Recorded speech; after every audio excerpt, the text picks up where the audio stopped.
Taking a picture. Oh, I took a picture of this because I thought it was funny. Everyone's so short except for Ray, and I could like spot her because she's so tall. I love her though. I love her. It was.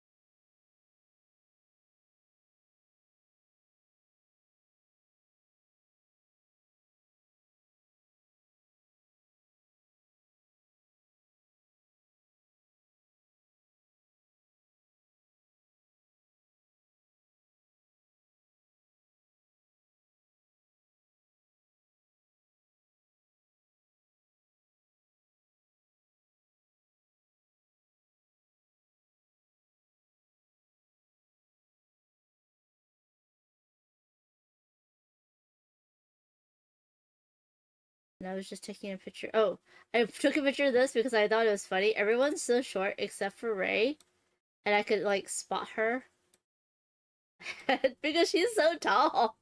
I love her though. I love her. It was.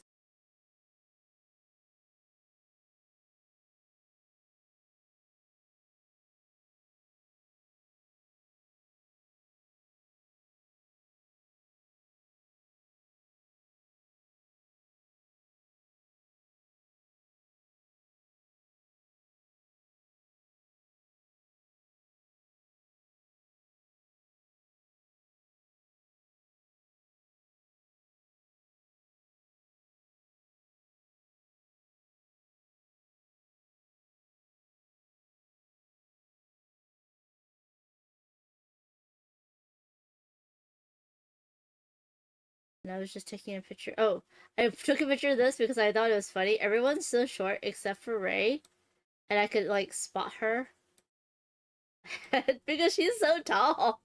I love her though. I love her. It was.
Yep, there we go.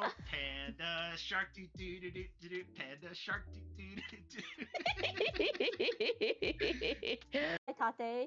Tate has been so generous. He donated a huge amount to the Aw. fundraiser. He's giving me a copy of his game Cat Rescue. He's such a supporter of me, and I'm such a supporter of him. I love his cat games.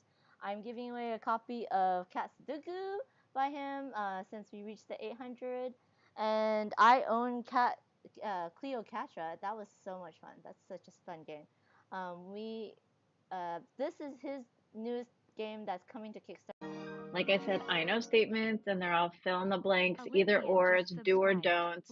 And then you have to guess what other players, how they would answer them. And then if you get it right, you get to discard. If you get it wrong, you have to discard and draw again. Keep your eggs warm. Warm up, little eggs. You'll be okay. Don't worry. We'll get through the winter together.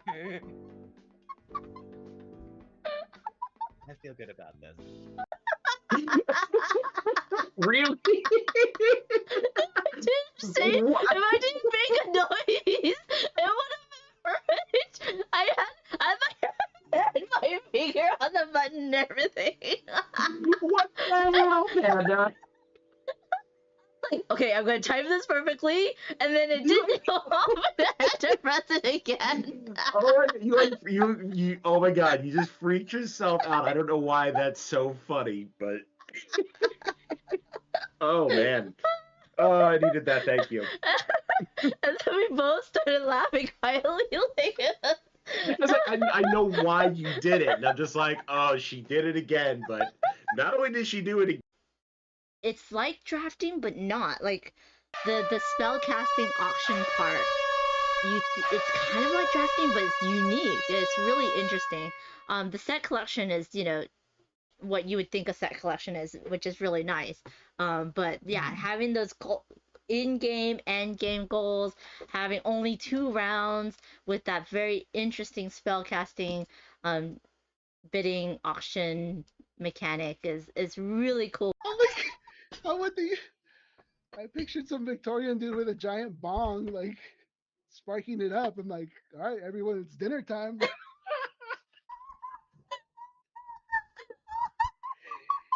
Oh, oh my goodness. Yeah. Amanda's laughing so loud it's clipping. It's like the audio's cutting out completely. Now find the megabytes, or I need to go to Bonzinators and steal some of hers.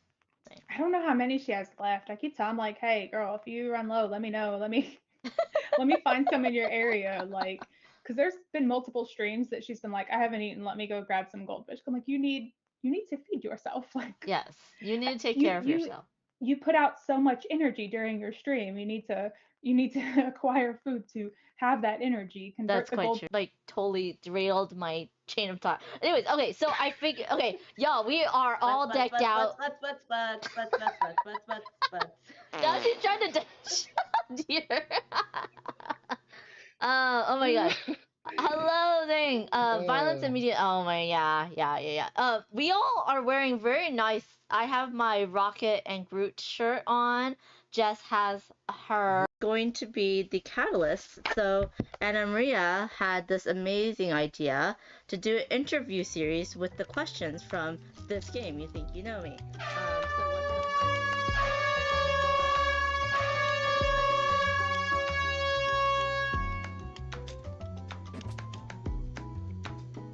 Things are always moving, changing on me. Hello everyone, I'm Amanda Panda. Welcome to my channel. Thank you, Cosmic Feet, for their horn. I heard you, Mary Canada. I heard you were trying to be Cosmic Feet. No, I'm just kidding. Welcome in, Mary Canada. Thank you for the daily paw. Hello, Ben. Yeah, some clips that you didn't see. I finally found out how to fix it, so yay! And welcome in, Cosmic Feet. How are you doing today? How's it going, everybody? It's hot. I got a new fan, so now I have cross breezes, which is great, but still hot. And so the hair's up because the hair's hot. So you know how it is. You know how it is.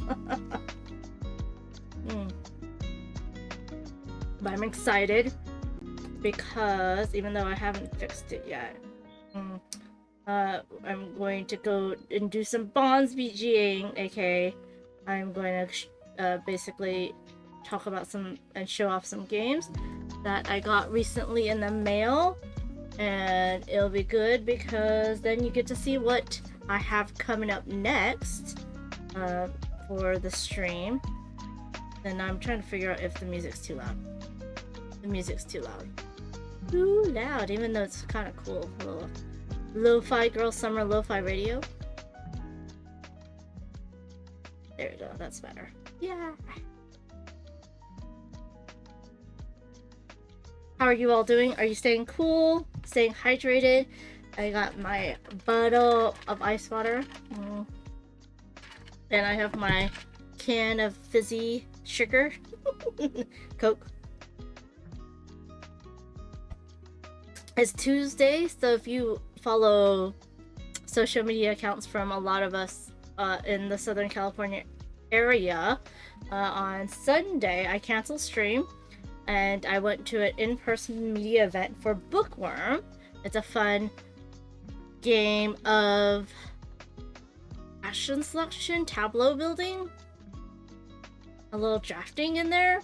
It's about books and setting up your bookcases to be the best it could be. Very cute. And you have your little dragons, and I wore a shirt with a dragon that has books. It's like, you know, it's a bookworm. So I wore my bookworm shirt, and I was debating between that and the panda that says this is my happy place and it's reading a book, or I have another bookish shirt too, because I am a bookworm as well. I love reading physical and audiobooks, and so I think I nailed it. And y'all saw some pictures of Shu from Going Analog, who didn't like me being in front of him. And the nice security board that was put together by a very, very talented woman in the Hollywood industry that does a lot of food shoots and styling and stuff like that. So it was very, very yummy, and I was hungry, so I was very happy for it. But yeah, it was a lot of fun. Vin says it was super hot outside, which means too cold in the office, and bummed about Dolly Parton passing away. She seemed like a good celebrity. Agree. Dolly Parton seemed to have done her best to use her money to help others, and she treated her employees very well from all the things that you heard, and she seemed like a genuinely good person who worked her way up from being very poor to having millions and millions of dollars. And it is very sad that she passed away right after saying she had so much more to do, and I wish she was still around, because she probably whipped other people into shape. But sadly, this is not the timeline we're in. We're in a terrible timeline. Hello, Aptrube. Hello, Hero Logic. But on a more positive note, happy birthday to Sweet and Low. Happy birthday to Dave Luza. Happy birthday to Stella from Meeple University. Happy birthday to Vlad. If you work in the industry, you might know him. He used to be the CGE marketing manager. So yeah, there's a lot of birthdays today. And we gained a lot of good people, and we lost some good people too. This year was really hard. I don't know how the Oscars memorandum. No, that's a memo. You know, when they talk about passing celebrities that passed away, like there's so many. It's very, very sad. Memoriam, is that how you say it? Memoriam. Yeah, and so many birthdays. Yes. So yeah, yes, Mary Canada. But is that how you say it? So yeah, but I was, man, because even at Gen Con, because Lemar, if you don't know, Lemar was the head of the exhibitors at Gen Con. He passed away like literally days before Gen Con started, and he had cancer, and it was very, very sad for everyone who knew him and who worked with him. And so Gen Con had kind of that thing too. And I was talking to a friend of mine who's a bit older than me. He was like, well, in the upcoming years, people our age are gonna lose even more and more people, and I'm just like, ah, that's terrible. So yeah, memoriam. I did say that right. Americana is trying to get in my head, make me think I'm saying things wrong. But yeah, so bittersweet day for sure. And on my birthday, there's like, I know 2 friends who have birthdays as well on the exact same day. So it's like, how do I get people together? We can't. We have to get together weeks later. But that's okay. It's a birthday month, right? And on top of my birthday being on Labor Day weekend, a lot of people are out of town or have other plans. And so it's kind of sad. But we make do with what we can. So going back to what I was saying on Sunday, I got together with a couple of people from the media industry, the content creators from Southern California. We played Bookworm. It's very cute. We had the designers there, and it was very, very lovely, relaxing time. I stayed over a little bit with the designers to play some games with Shu and Christina, and yeah, it was just amazingly fun. And of course, I have a lot of videos and pictures that I need to post, but the Kickstarter doesn't start until September something, like mid-September.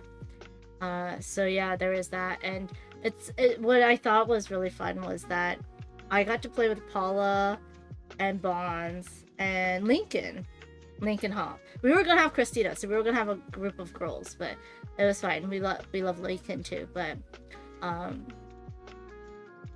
Paula sings during playing the game, and because we also had music playing in the background, and it was lovely. It was so much fun. I wish we could have recorded more of her singing. hopefully when the designers did. But it's a lot of fun, and I do like having those like media days that we can just go around and learn a game or 2 or 3 together. That way we have the ability to talk about it instead of us having to figure out who we can play with and stuff. So, and then I know Ivy Studios is having one of those tours that's doing something similar, where they basically have days where people can RSVP and go and play the game and get to know it, but it's not just for media, it's open to just about anyone. So there is that as well. But it was a lot of fun. It's always fun hanging out with the people, my friends, you know? Once you start working somewhere, they become your friends, and I feel that is true for content creators. We support each other and we become friends with each other. And plus, if we're going to support each other, play games with each other so that everyone knows the games, then it just makes us even more connected, right? And more stronger friendships and stuff like that. So, yep. I'm also, if you hear me pause more than often, I'm trying to break my habit of saying and like and stuff like that. Because I edit the BGG podcast, and you don't know how many times I'm like, oh no, I have to edit this out, I have to edit that out. Of course I could use AI, but it misses, or it edits out laughter instead of the pauses and stuff. So we like you. thank you, Mary. But yeah, so I am listening to other short form content creators that are talking about how to enunciate, how to be a better speaker, how to get your point across better. And a lot of times I'm like, and yet society pushes back on that, at least for women. And so sometimes you have to like take it with a grain of salt or adapt it, right, for your situation.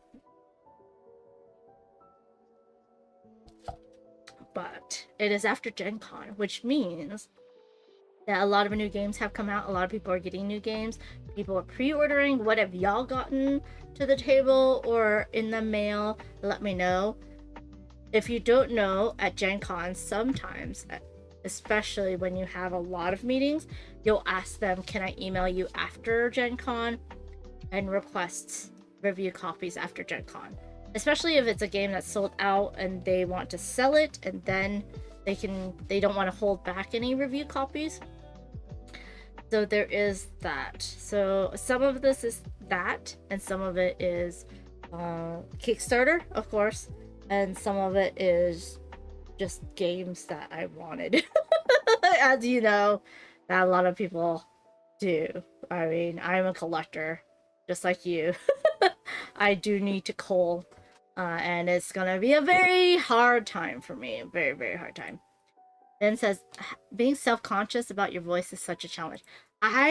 Before starting being in multiple podcasts, but even like when I was in the Our Family Plays Games voices, we had to record and edit and send them our portion of it.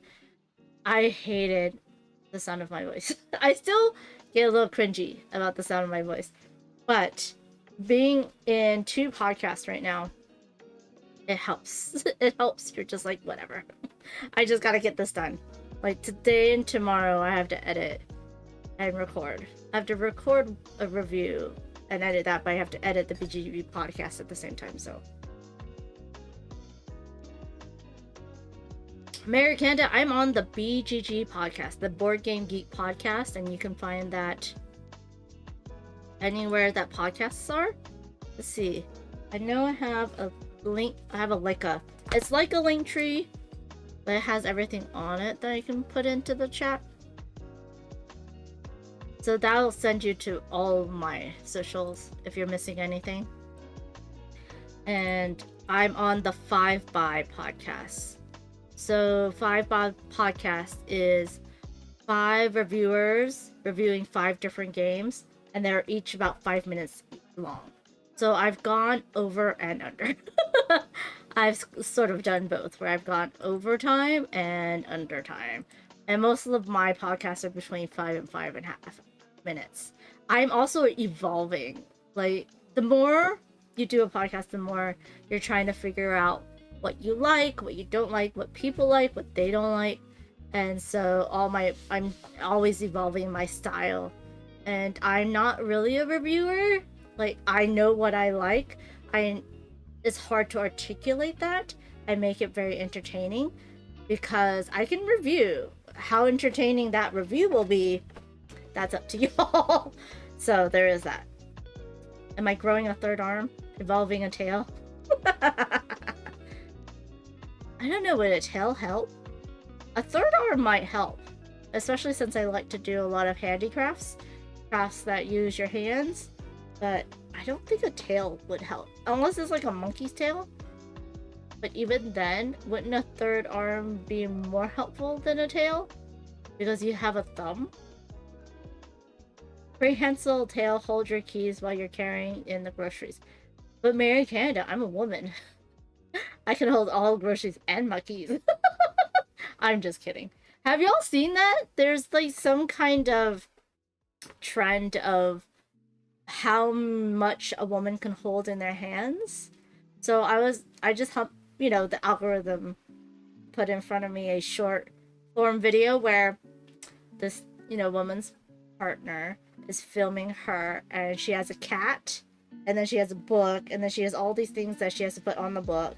Basically, it's her essentials. So she has her cat, she has a book, she has a cord, like an extension cord, she has keys, she has, I think, something else that she's using her fingers to hold, and then she has the book that's holding everything else, and she has her cat, and she just walks away.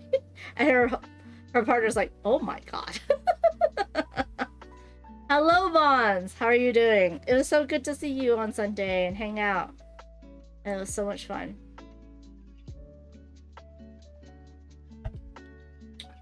Oh, man.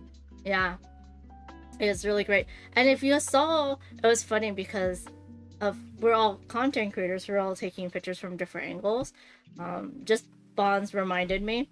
If you go to Going Analogs page, they have a picture like, what is Banz doing? what is she looking at? Because she's in the background. She's trying to be out of the shot of one of the designers taking kind of like a TikTok short form video, and I'm sitting right next to Lincoln, like hiding behind him, and I took a picture of Banz. And so I did a Instagram story of going analog's Instagram post. Would it be weird? I feel like it would be weird to be a post of a post. Used to in Instagram you could repost a post. I don't, yeah, you could still repost a post, you just can't quote it, right? It was, yeah. Oh, yay. There's still a lot of games that we need to teach each other, though, Banz. Just saying. Just saying. It's hot, though, and you're busy. I know. I was watching and listening to your stream about how busy you're on in September. Excuse me. And that's amazing. That's really good, Banz. I'm so happy for you. Because, you know, it's always good when my friends get to do what they love and get paid for it. Hello, sweet little, happy birthday! I need December dates for board game work for you. For me, I'm going to PAX Unplugged. So PAX Unplugged is in December, I do believe. And I work 4 hours a day at the Flat Out booth talking about Flat Out games, which is not a hardship for me because I love Flat Out games, so that's gonna be fun. The hardship is me standing the whole time, but it's whatever. Sweet love, what are you doing for your birthday? Good to see you. Happy birthday. Did I do that right? Now I'm guessing, like, did I? Yeah, I did that right. Okay. I was double checking your username. Sweet Lo, your birthday is the same day as Dave Luza and Stella from Meeple University. So lots of birthdays today. I hope you're being cool, having fun, enjoying life. Yesterday, actually, I had a pretty productive day. For half the day. Whenever I leave my house, I try to get as much done as possible with how much energy I have to be outside of my house. But I went to the post office, I went to the bank, I paid my car registration, I bought extension cord because when me and the room next to me uses our room AC, like it breaks the breaker, and my friends like just do an extension cord because the other room doesn't use it and it's on a different breaker, so that worked really well. What else did I do? And I treated myself with some sushi. So I was thinking of going grocery shopping, but then I wouldn't be able to get sushi. So there is that. Oh, and I went to the UPS store to pick up a game that I'm gonna show you in the next, when we change scenes. So that's gonna be a lot of fun. Because, well, it was terrible because UPS dropped off the box at my back gate, which I never go to, and it's at like a T intersection of the back, y'all, like because I'm in a townhome complex. So that means it's stolen like that, and it's stupid because my front door has like my neighbor sitting outside, the person across the street has a Ring camera. It's just like, what the hell? And you know, it's people in the apartment, in the townhome complex, stealing other people's packages. So it's really sad. Plus, I have a high school across the way from me, which means that is also a thing. We had people, basically high schoolers, come steal things and then run back to school, which is very sad. But luckily, they were able to have me pick up a second, you know, we sent it to like a drop-off point or a pickup point, so I was able to do that.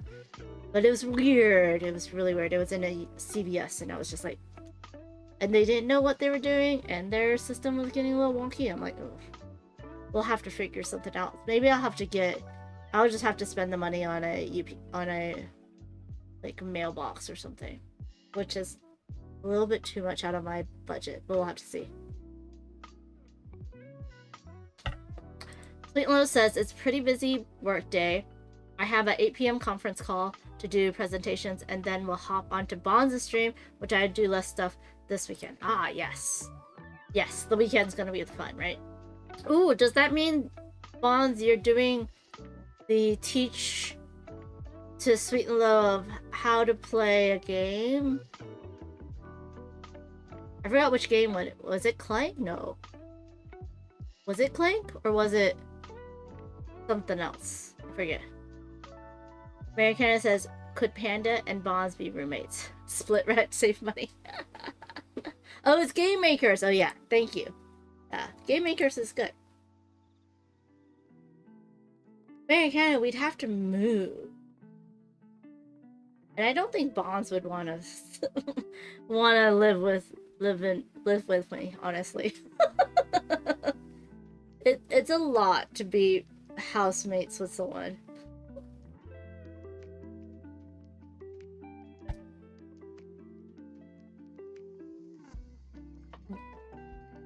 The thing is I live with my mom and my roommate, my housemate. So if they were gone, then it would work. I mean, we are pet friendly and everything, but as of now, it won't work. Eva says, please, if like deliver here, they'll just put the package in the most visible place possible. Oh, it's terrible. I was thinking of getting one of those boxes that you put stuff in, but then I can't bolt it down to the porch, so someone can just pick up the box and go. I'm just like, okay. Both together and their board game collection, they would not get a place big enough. That's also true, Eva. Although, I really want to do like a commune with a bunch of friends.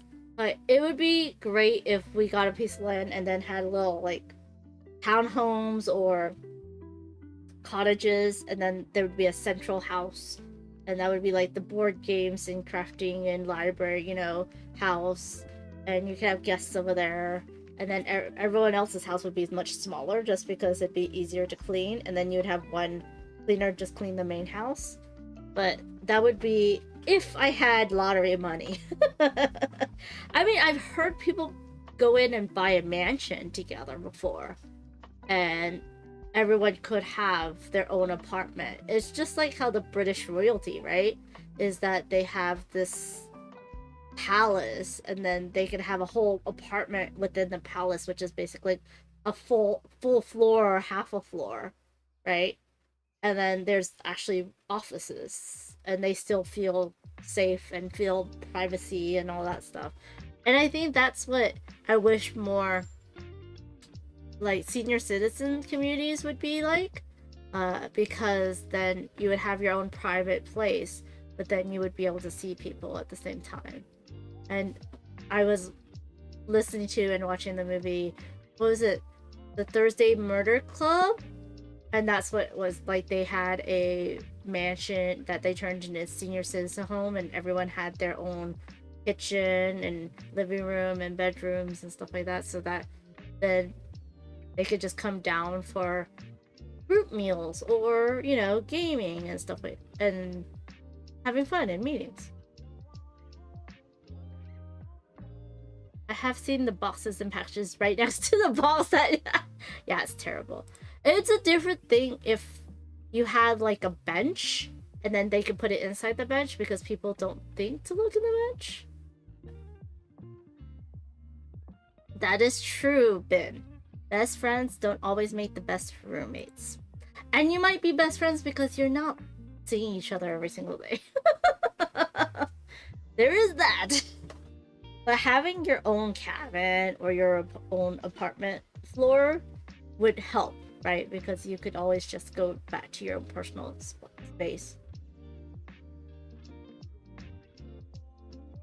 Mary Candace says, years and years ago, I suggested to my nerd group we all get together, buy a hotel, and made money renting out the rooms we didn't live in ourselves. Plus, we'd have the central location to play all the games. None had the capital. Yeah.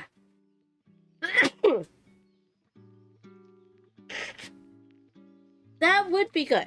I have a friend who's bought a small apartment complex, and so like their parents would be in one apartment. It's like maybe 4 apartments big. Their parents are in one, they're in one, and then they can rent out the other 2. Like a hotel would be good if it had a good restaurant that could sustain itself. And then you would have good parking.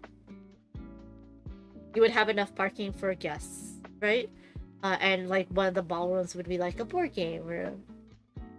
And you would have a pool, and you have an exercise room. You would have to somehow have enough money to pay for the maids. And during the pandemic, a lot of people did move into hotels.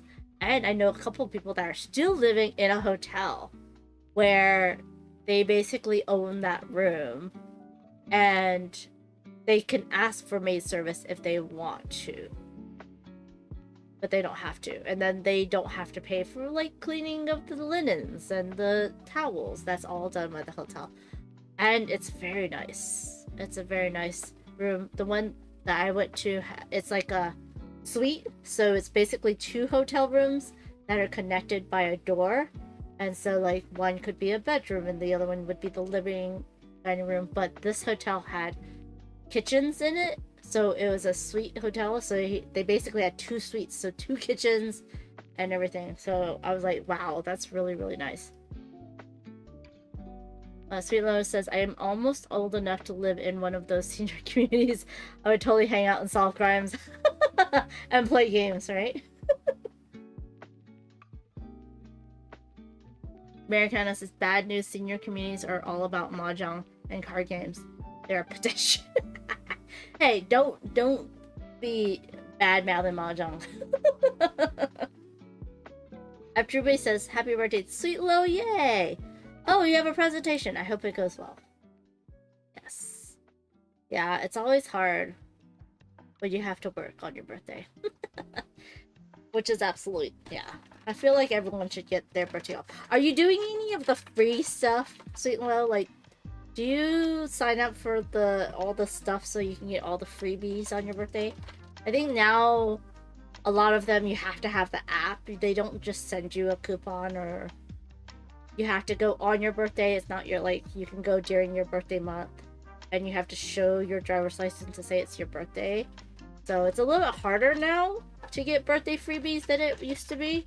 But are you planning on getting any of them? Hello, Legends! Welcome in. What's in your backpack?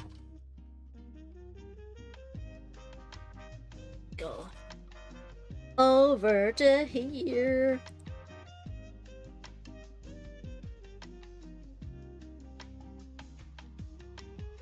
This is the game that got stolen, and I hope they enjoy it because I think they'll enjoy it. But this is the game that got stolen, and thankfully Restoration Games was kind enough to resend it.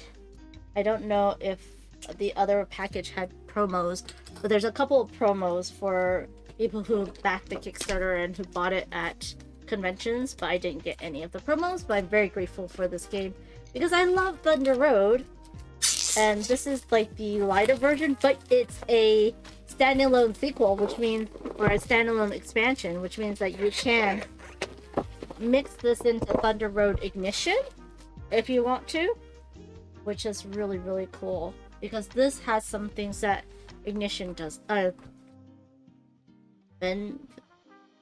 one, Thunder Road Vengeance?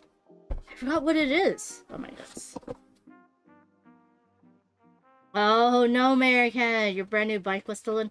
I had replaced the seat, so I always take out my seat and I always thread the bike lock through my front wheel so that someone can't steal just the wheel either. Legends has Forbidden Legacy, Peak Team Rangers, and Magic Deck. And a Magic Deck. Oh, cool. Sweet Lo. Holy pro free stuff. I got a little cake from Nothing But Cake. And a local wine store gives you a bottle of wine for a nickel. Wow. This weekend, I'll go use the discount at my local game store. There was a car race in town last weekend, and all the roads were shut down. Oh, wow. That's crazy. But that's fun. Hello, Surprise Bees. How are you doing? Hi, Mara. Oh, yeah, your morning dolly. Yeah. it's bittersweet because I'm mourning Dolly Parton, but also we're so happy for Sweet Low because it's their birthday, and it's two of my other friends' birthdays. So a very bittersweet day for sure. Anyways, this is Ignition, Thunder Road Ignition from Restoration Games. I do like this. It just tells you they thought of some stuff. And so Thunder Road Ignition has curves. You can add the curves into your other Thunder Road games, except the semi-truck, I think Beth was telling me, does not go through the curves enough because it's so big. But otherwise, it's very similar in play, just a shorter track. And you can... Oh, Vendetta. Yeah, it's Vendetta. You can mash it with Vendetta, which is fun. And you can use Vendetta content in here, in Ignition, which is lovely. So I'm gonna do a little Banz BGA and pack this so that I can play this soon. Because I want to do a review of it for the Fi-Fi.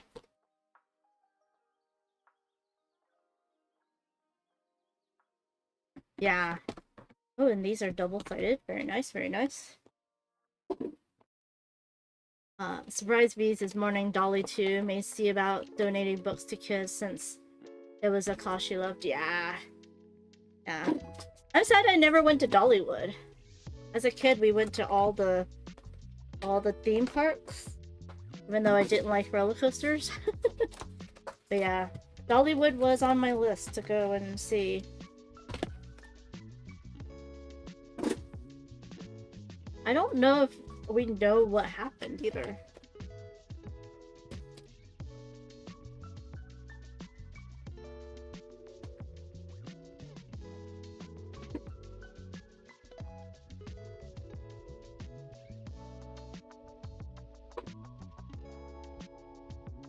And I always loved her story about not giving Elvis the rights to her songs. I'm like, you go girl.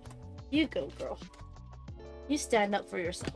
Don't give the guy the rights to all your songs. Like, what the hell? Like, half. He wanted half. Like, that's too much, sir.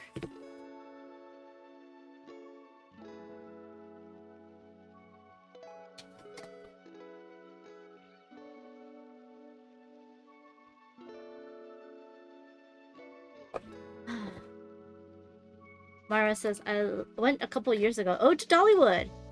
When my friend Jessica played there. Oh. And I scattered some of your dad's ashes there. He will forever be with Dolly Parton. The whole point of you not being able, the reason why you're not supposed to scatter human ashes is because you could spread diseases. I think that's the main thing, is that they don't want anyone inhaling it and getting a disease. Which is also why keepers need to cover their mouth and nose, basically wear a mask around monkeys, because a lot of the diseases can be spread to them. So, also why they don't want you to spread ashes into waters, because some of that water becomes drinking water for other people, and you don't want to drink someone's dead family member's ashes either. But that's cool that you got to go and you got to memorialize your dad, which is really nice. So these are your personal boards. I wonder what makes it lighter. Oh, look at the little cars. You have little cars, you have personal dice. They're very cute. I'm guessing they still stack on top of each other, because you're supposed to, yeah. But will it stay though? Oh, it does. That's good.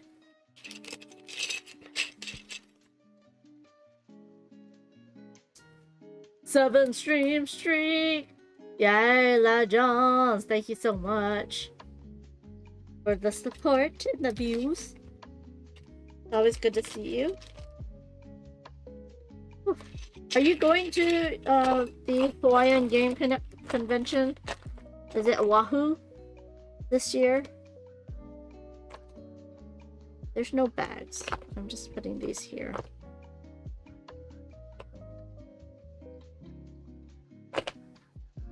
There's still oil slicks, apparently. Are these potholes? Or are they ramps? Oh, that's interesting.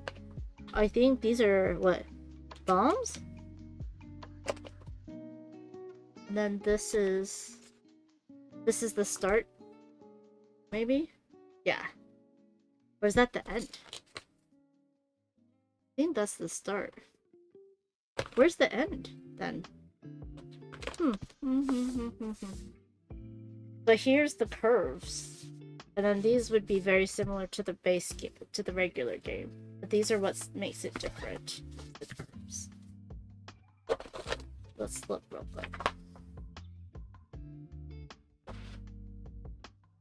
Yeah, that's true. All ground could be rain, so better not think about it. Don't think about it, Mara. Oh, that's the end, not the start. That piece over there is the end. Oh, that's interesting. It doesn't like have an end flag thing. Oh, you have your damages just like usual. Your hazards just like usual. I think it's very similar. Like if you know how to play the base Thunder Road, then you know how to play this one. But it's a little bit easier for other people to get into, because you don't also have like helicopters and stuff. But you can put the helicopters in here. There also is something new here is pit stops. Go to the pit when they take too much damage, get knocked off of the road. Oh. You can re-enter the race. Oh, so unlike regular Thunder Road where you get knocked out, is completely out of the game, you could have one pit stop. Your cars can go to the pit when they take... There's 3 of them, actually. And then they can come back in. That I like, actually. I would put that, a pit stop exit, into the base game. Just so that people don't get knocked out. But I think that's part of the Thunder Road game, is that people get knocked out.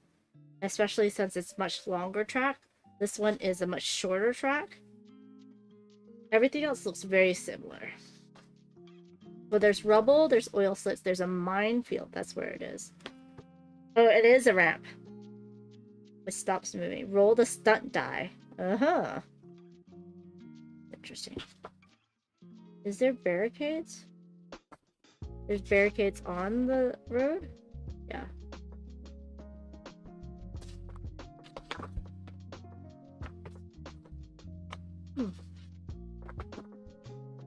Where would the barricades be? Oh, there. Oh, okay. It's on the edges. Got it. Yeah. So I'm excited. I do like Thunder Road Vendetta, but it can take a long time. So having a lighter version that I can mix in the... Having this Thunder Road Ignition lighter version that I can mix in Vendetta and vice versa, it's gonna be so much fun. Because it'll be shorter, it'll be easier to get to the table, and once people get hooked with Ignition, then I can get them into a longer game with Vendetta. So I love that.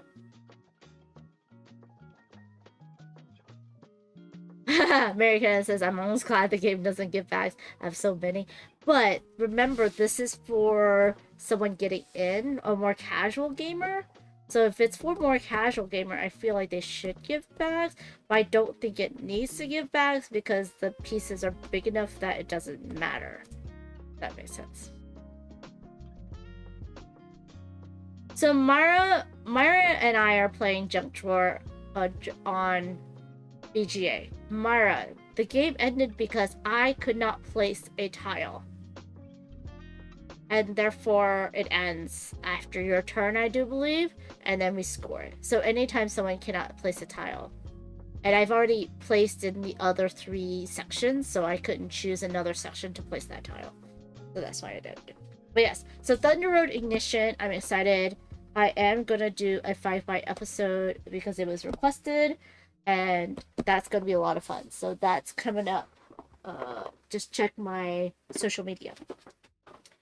Next we have game from the op, Anomia.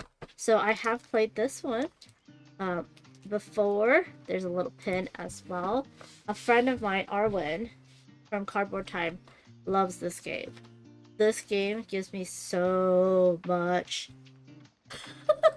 like anxiety. It's one of those real-time games that you're like, my brain's farting, I cannot think, I don't know what to say, types of games. But it's a lot of fun, and it's cool to see what everybody's associations are. Eva says, thanks for the reminder of playing my BGA games. Now, wow, I suck at Castles of Burgundy. It also depends on dice rolls. American Castles of Burgundy is what I'm talking about. It was only the third tile. You must have had a messy junk drawer. Well, there was one drawer or one section that did not want a lot of... That did not want... So one section was you want to put the most stuff in. The other section was you want to cover the most. Then you had a section that was you didn't want to cover a lot, and then another section where you didn't want to cover the four corners in the middle. So I made it so that I didn't have a lot of that. I could not place a lot of things in that one, so that I didn't cover the four corners from the middle. So yeah. So anomia is a noun. It's a problem with word finding or recall. Chaos. The game where common knowledge becomes uncommonly fun. Okay, I have anomia then. I have a hard time finding or recalling words. Often. And the more older I get, the worse it gets. So what happens is you have... Oh, that's cool. Anyways, you have a set of cards, I think, in your hand. And when you play a card that matches a symbol, you have to say the other person. So if that was on the table and I say this, I have to name an 80s movie. Teenage Mutant Ninja Turtles? I don't know if that was 80s or 90s. Oh crap. Back to the Future? Was that 90s? What's an 80s movie now, y'all? Avengers is definitely 90s and 2000s. I don't know anymore. But yeah. I'm having brain farts. Oh man. So, yeah, on your turn, you draw one card from either the draw pile, there's two of them, and place it first face up. And then basically you go until, so everyone keeps on drawing until someone matches, and this is definitely not shuffled, but you just draw until you match with someone, and then you have to be like, oh, blah, blah, blah. But the wild cards do not... What do the wild cards do then? Because you can match, but then first person to say that one resolves.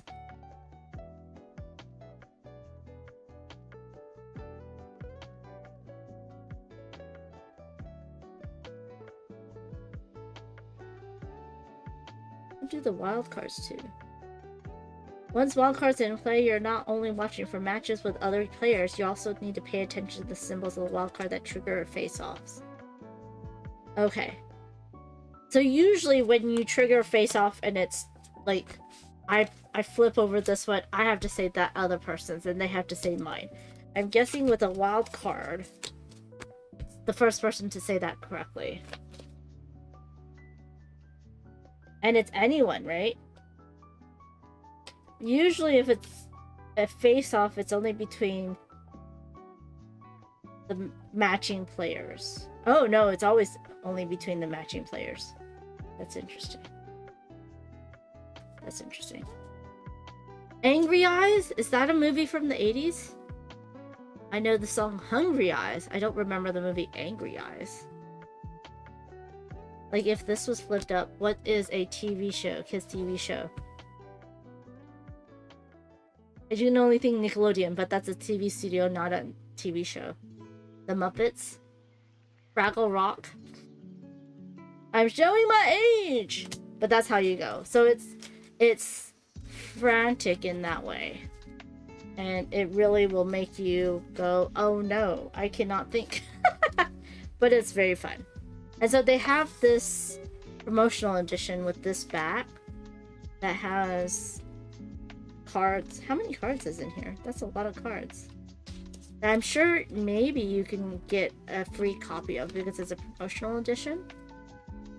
And then this is the full game with a whole bunch of cards. This is a very heavy game from Andrew Innes, and you're gonna do a lot more. Now I do believe this is from Asia or Japan, or maybe from a different company, or it might be a rebrand of this game, because I remember the one that I played does not look like this. It's not this simple, and it wasn't this clear looking.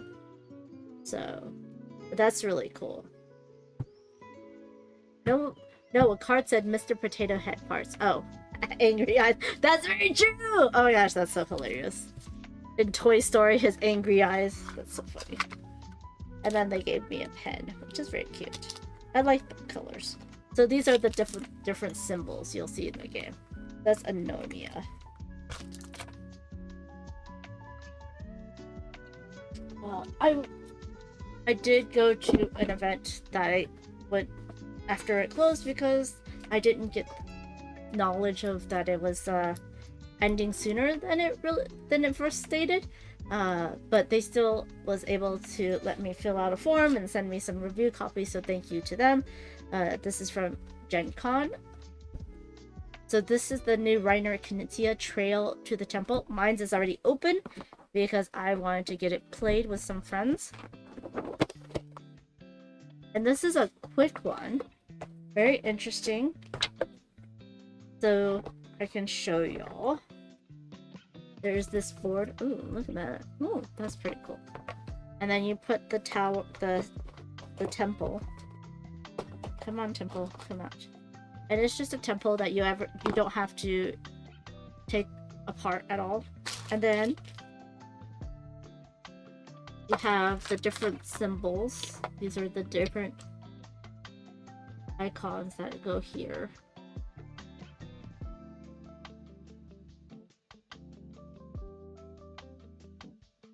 The orange looks brown.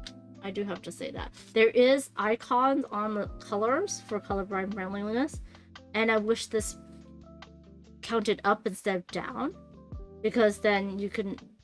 It didn't matter though. This counting up or down honestly doesn't matter because that's not how you get points. And then you'll have these monkey tiles that you're gonna shuffle and you're gonna place starting from... This is where they end. So this is where they're gonna end, and then you have it wander depending on how many players play. And hopefully I get one of everything that I can show you.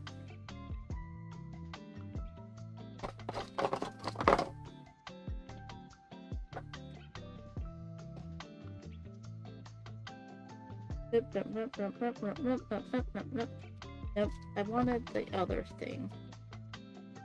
Put this here. Here. What colors am I missing? I'm missing a pig, frog, red, orange, yellow, green, blue. Oh, I'm missing purple.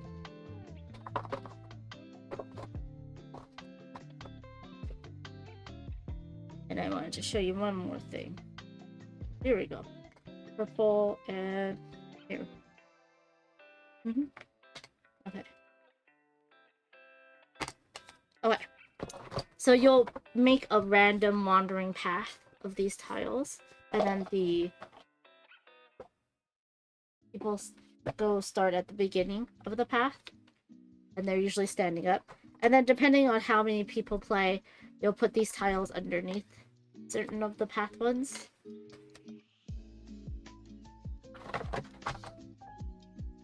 Hi, Deadpan. Good to see you. And you'll have cards in your hand.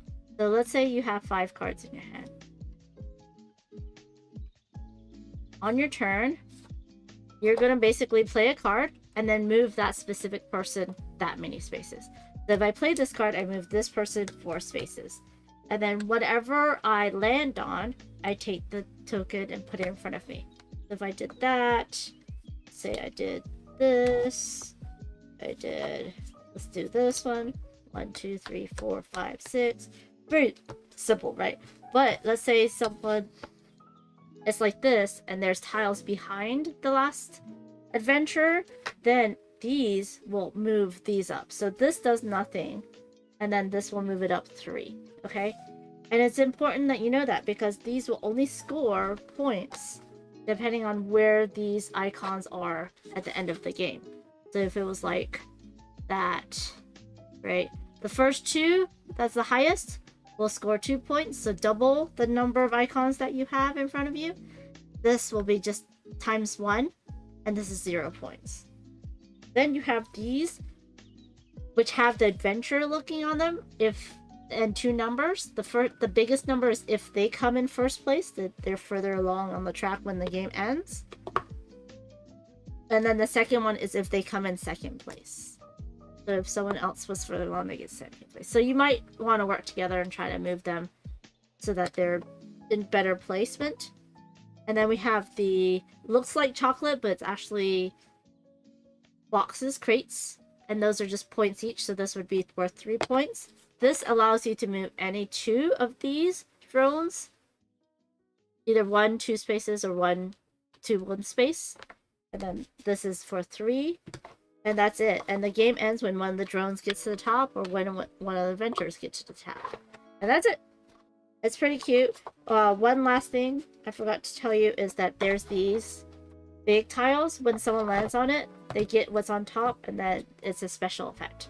So it's in a what do you call it? Not an objective. It's an effect.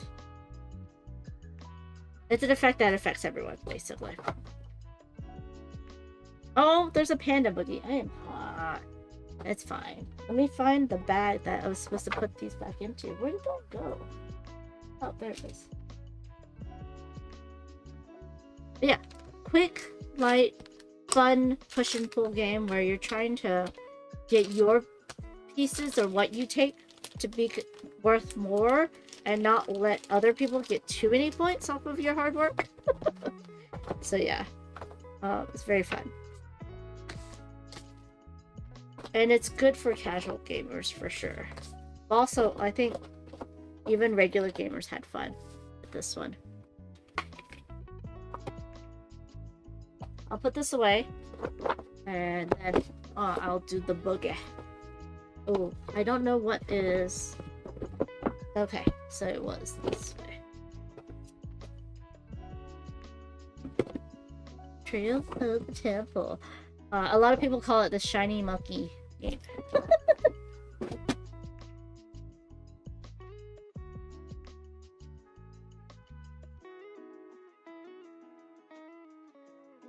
Okay.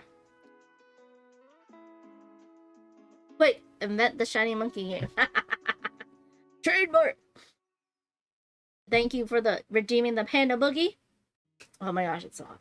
Panda Boogie, doo doo, Panda Boogie, doo doo, Panda Boogie, boogie on down in this heat. Maybe lose some weight. Woo woo, woo woo, woo woo. I don't know. I don't know. Thanks for... Yeah, just do a little boogie this time, y'all. It's too hot for a big one. Oh. The same company sent me Secret of Spells. And I'm interested in this one because it looks like it is a tile placement game or tableau builder. So it says, in the heart of enchanted Sporewood. Sporewood. Naughty me, sorry. Mushroom wizards sprout from ancient fungi every 100 years to compete with the Grand Mycelium Games. Ooh, another mushroom game. A magical contest of wit, stealth, and spellcraft. Scattered throughout the glowing forest are lost spellbooks of elder shrooms, each bursting with powerful secrets. To win title of Grand Spore Master, each wizard must collect more spellbooks than their rivals, slipping through simmering portals, dodging mystical barriers, and avoiding other wizards who might sneak up and poof! Steal your precious loot. Oh no. Is that a little mean? Okay, it's a race. Shroom with secrets design. I know. It's for 2 to 4 players. Okay. About 40 minutes, so... Nice little strategy game. Let's see what we get in here. Oh, we get cards. Cute, cute mushroom people. Oh my gosh, he has the gills for the mustache. That's so funny. Oh, and there's cards that make you mess with other people. Select one wizard that takes a break and does not move. Oh, jump over 2 spell books with one wizard. Use one portal as if it was a reflective barrier. Huh. Oh, you can turn tiles. Switch the order of 2 spellbooks on top of your stack. I wonder why. Oh, maybe to hide them so people can't steal them. He's cute. Change the direction of one wizard by 90 degrees counterclockwise. Okay. Ignore one barrier with one wizard. He can just walk through. So cute. I love the art on this. That's very whimsical. Oh, look. Play 2 direction cards, one for each wizard. Okay. Ooh, that's pretty. Use one portal as if it's a different portal type. Very wizardy. Finn says, don't get a cramp while doing the panda boogie in the extreme heat. I know. Gotta be careful. Gotta be careful. I'm guessing these are the tiles, and those are the portals, and those are the barriers. Okay. Oh. Missing opportunity! I know you kind of have to, like, shuffle probably, but missing opportunity to have even more content. And then we have... So those are your abilities. Okay, so you have your own hand of cards. These are the direction cards. Okay. I like a good play raid. Oh, it tells you how to score everything, which is nice. And then you have your own cards, which have direction on it. Okay. Oh, you need these because then, depending on where you're sitting at the table, you need to know what is north, south, east, or west. That's good.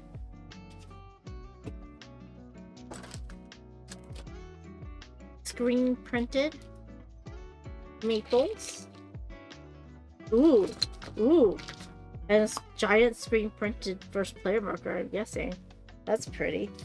We have the green ones. We have the blue ones. Ooh, we have the yellow ones with the gills, and the purple ones. Ooh, I like the color choices.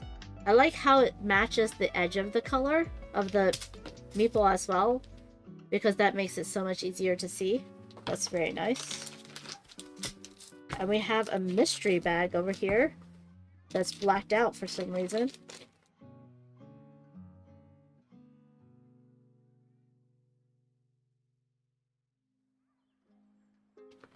Oh, it's the books. Oh, instead of having a separate bag, they did a blacked out bag so that then you can randomize the books. That's interesting. Hello, Games Mama. It's a panda. I am here. One side is screen printed, one side is not. Ooh, and then we have some shiny gold ones and the yellow ones. Let's see what other colors we get. We have basically the rectangles with screen printing on one side, which is nice.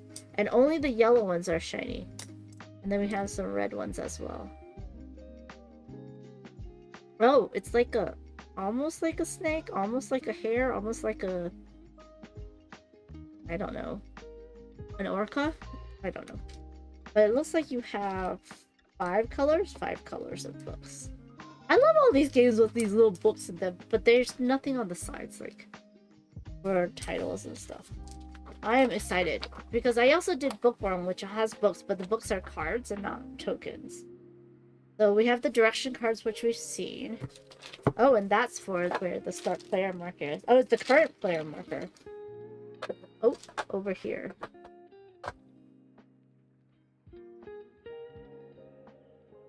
And then we have the direction cards. And then we have the spell cards. Player aids. We have the forced floor tiles. We have the wizards and the books. Oh, and each type of book has a different number of them. So the purple books are the most common, and the gold books are the least common, which is why they're gilded. Hey, Timey, how are you doing? There's a card headed your way, I think. Yes.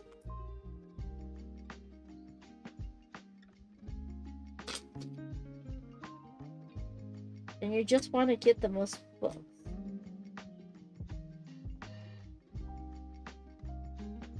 Oh, and there's a maximum. For a 2-player game, the maximum stack of books is 20 and 3/4 15. What about for a 3-player game? That's interesting. Oh no, that's a 3-4. Oh, 2-3-4. There's no 4. It's only a 2 to 4 player game. That makes sense. So you'll rearrange the floor tiles randomly and then place books on them randomly.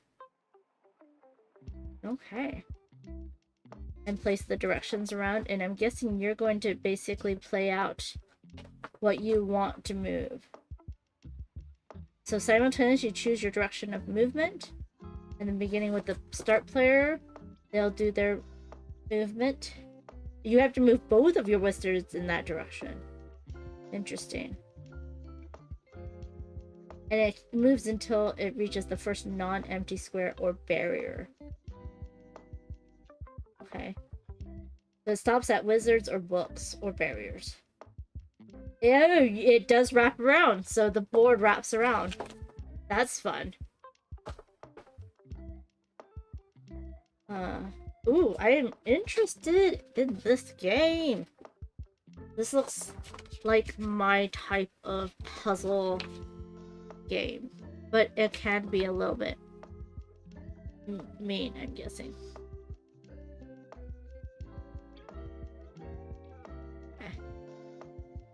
There we go. How fun. Games Mama, how's your moving going? Are you okay in this heat? Oh, I'm losing them. Oh, books are running away from me. They're running away. This is the first time, though, I've seen someone use like this type of bag instead of another bag for the randomization of the tokens. And I'm like, oh, that saves money. That makes sense. The Seeker of Spells. I'm excited to play this one. Next. This is one that I'm doing a stream for coming up. I don't know exactly when. Hopefully we can get the designer to join me.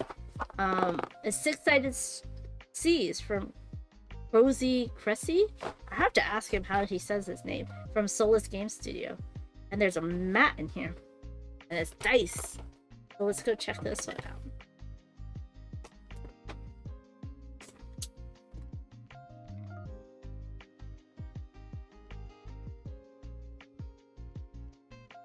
Hydrate, everybody. You gotta stay hydrated in this heat. Okay, let me see how this opens up.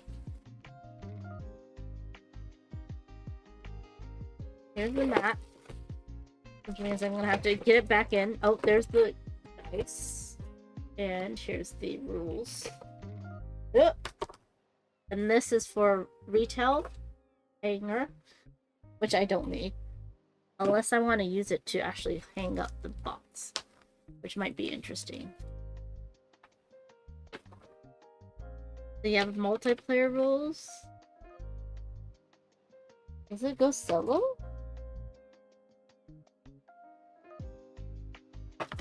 It is 2-player only game. How? If you have 2 sets of it, then you combine them for 3 to 4 players. Oh, that's cool. But base game is only for 2 players. Game Mama says, oh, there's a little thing in here too. Huh.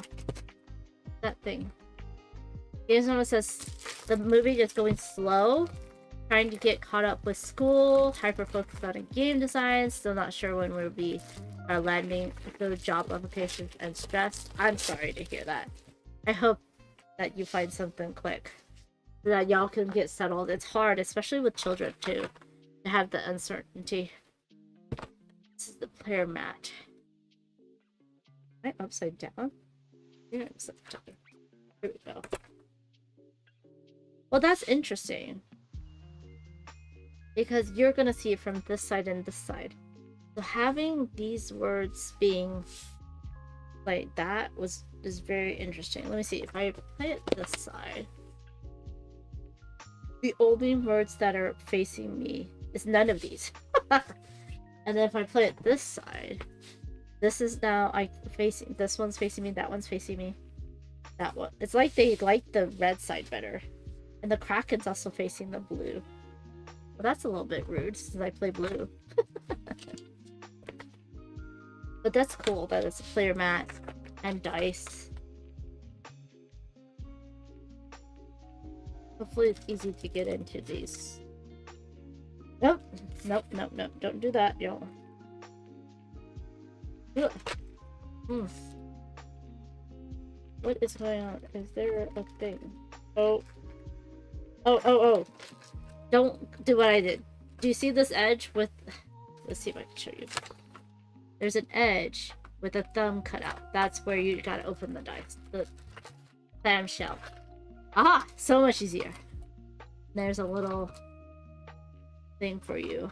I'm guessing that this is to keep track of your points or health or whatever this is.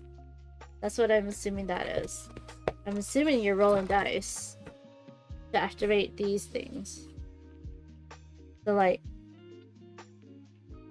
if I do it this way, easier to see. Messing up my own tablecloth. But kind of okay-ish, right? Where this can only have a 2, 4, or 6. I don't know what double time means. Am I moving double time? This can be a 5 or 6. And using cannons, you can hold on to dice from turn to turn, maybe. Add money. Oh, this is your money. This is your coins. So if you have 3 of the same, then you can put it here and get $2. Huh. Shoot them. Oh. If you shoot them, does that mean you minus coins? But then this one's different.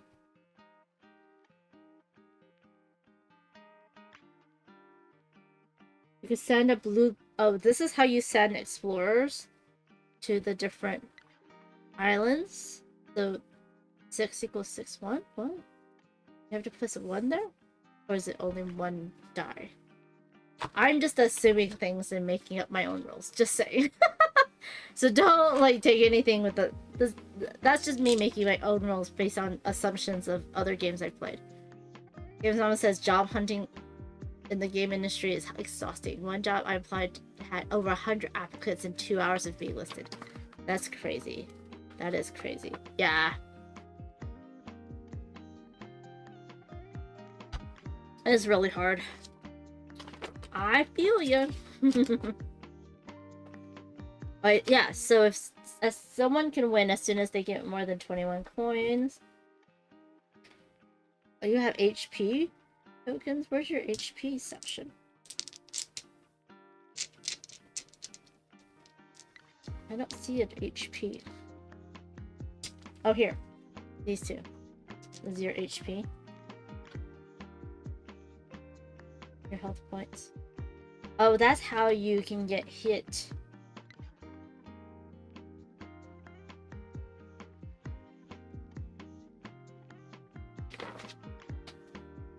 You roll dice. Yep. Oh, if the total of all dice rolled goes over your coin limit.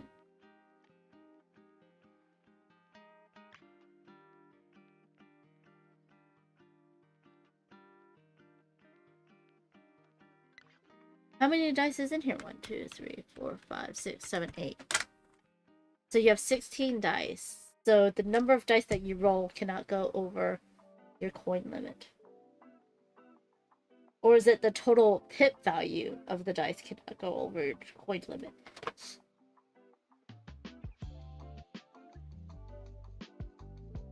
No, it's the pip value. Sadly, it's not written here. It is written in an example. So it's your pip value that if you go over your pip value of this, then you bust. And your turn it. You pick up only 3.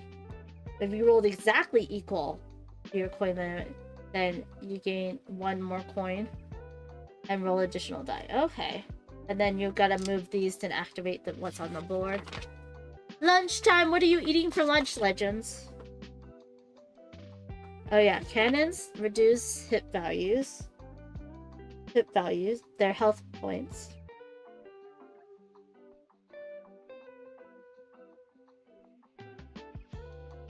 Oh, you could damage other people's ship by putting your die into their ship with this main cannon. So I could do that and block it. That's interesting until they fix it. You can send Grog. You can send Grog over. That's funny. Ram them. Wow. Yeah, this is the hold where you can hold it there until you use it. And there's an evade action that allows you... Oh, here. When someone tries to hit you, you can evade them. That's fun. That's cool. And then the islands have their own special abilities here. It's cool.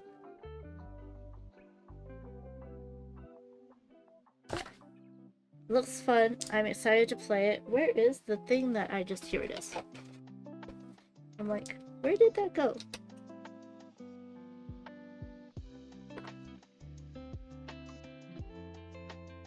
They made it easy to open these, and I was being a dum-dum and opening it weirdly. And they made it easy to take the dice out with the thumb. That's really cool. And then this is just a clamshell that makes it easy to open. Ooh, Legend's eating poke, teriyaki chicken, sashimi, and rice, and probably nothing you would want. I would want it all. I yesterday went and bought me some. I had poke over rice, and I bought some sashimi to add to it, but then I didn't need to. I was full after the poke, and I had the sashimi for meal today. But I think tonight I'll either eat the rest of the sashimi. I've been trying to do smaller portions and more meals, or I might go with nah. I'll eat the rest of the sashimi and then do ramen tomorrow. Okay, so to refill, to put these back, put that one in. Then you put these in. Oh, can it go one at a time? It can't. Well, almost. I think if I put this on the other side. Yep. Oh no. When was I supposed to put this? This should be fine. And if I want to, I can keep this in here. And we'll be allowed to hang up. So that's cool. Interesting box. You don't have to use this box. You can put it separately. You just have to find a way to keep the rulebook handy. Maybe put the rulebook into the player map, because technically you can use any dice as long as they're all 6-sided, which would be fun. And the same color. Legend says, yesterday I went to a stream that I follow. I went into a stream that I follow, and the lady knew that I hung out in your stream, Olympian and Phantom Meeple. Oh, that's cool. Is it someone I know? I feel bad that she knows me and I don't know her.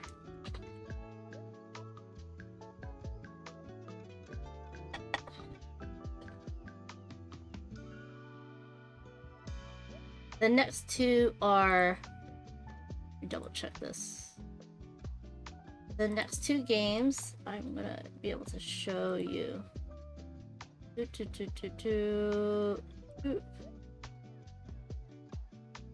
Is from Weird Giraffe Games.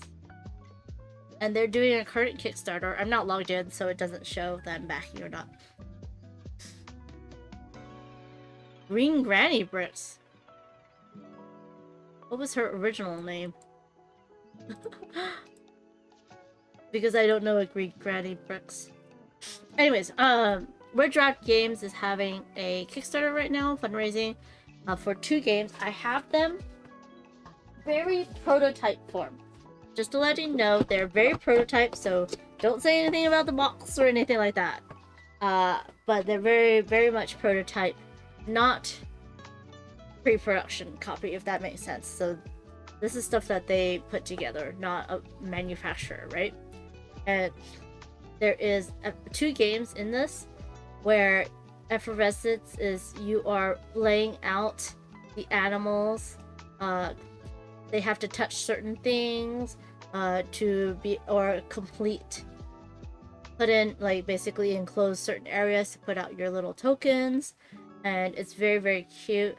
I hope that the solo mode will get finished soon so I can play it on solo for you all.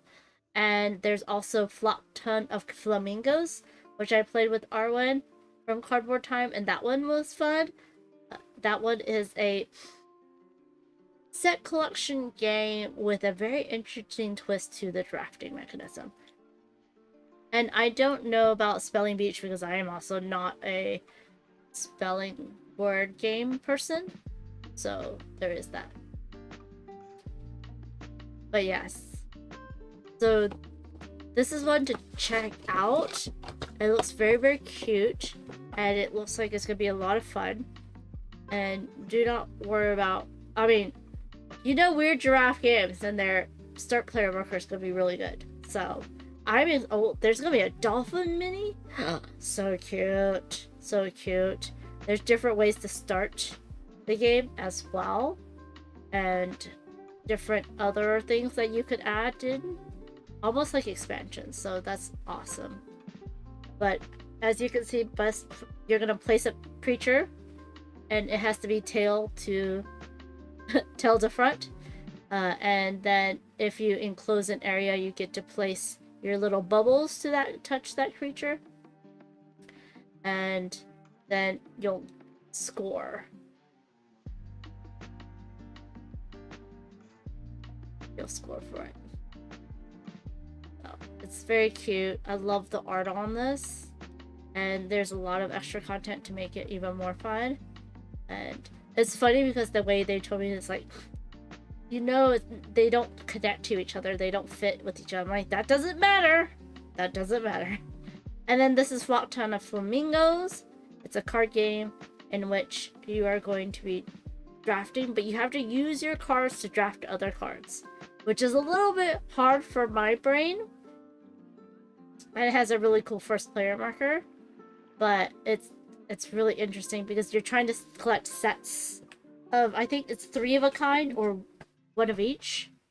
But you play a flamingo to the lagoon, you get to take all that's the same suit and the numbers that are adjacent to it.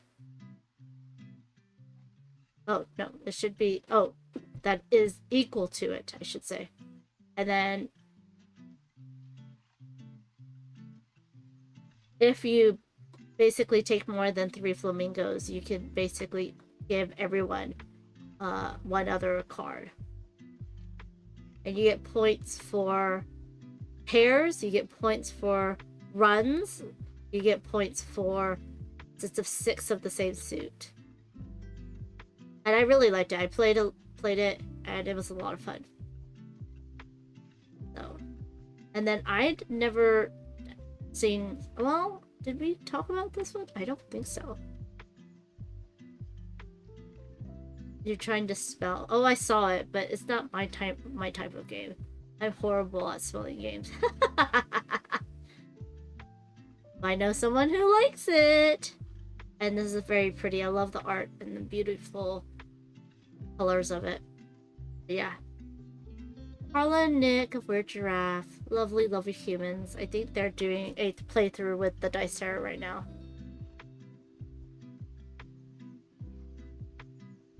Okay, so let's check this out.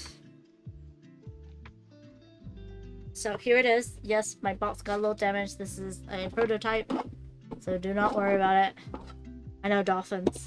Ooh, I do like this. For any prototype or pre-production copy, I'm always grateful when they give me a paper rulebook, just because I don't necessarily like looking at the rulebooks electronically, and having it on my phone is harder for me. This is your scoring. This is the starting tile. And then there's different sizes of each of the animals, different colors. The dots tell you how many of the little bubbles you can put next to it. So there's, as you can see, there's 3 different sizes. Here's your little bubbles. And there'll be a different one for each player. And this is the token, I'm guessing, for the... for that. Ooh, something broke in here. I'm guessing, is this for... Ooh, it broke for sure. Did it? Yeah, this totally broke. It's okay. I wonder if this is to hold these pieces. But like I said, this is totally a prototype copy. So, but you can also have this as a start, because you're gonna start by touching all the arms of it.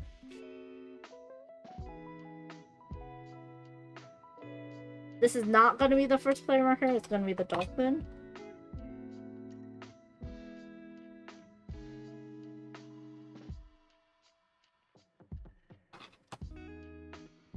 All of the tiles ordered should have been tiles instead of some of them being parts of. Oh, so all of these should be the same.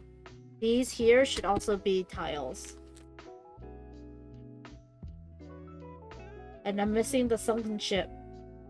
This is the tile holder. So this is supposed to hold all of these 3 tiles in here. And it'll be part of the insert and easy to be taken in and out of the box. That's good. And I'm guessing this is some expansion stuff. And you also have the rocks and the starfish that we saw in the Kickstarter. Oh, here! Look at the little dolphin! First player marker. Okay. I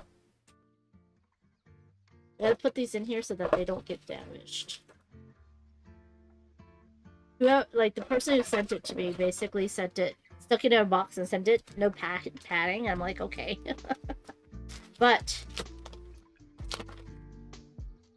we have the black urchin, which are very yummy. Very yummy. We have the pink corals, the purple octopuses, which are very, very cute, the yellow stars, and the orange-red crabs. I'm guessing orange. So those are the player colors that you could be. This goes back, I believe. And so on your turn, are you just taking one of those?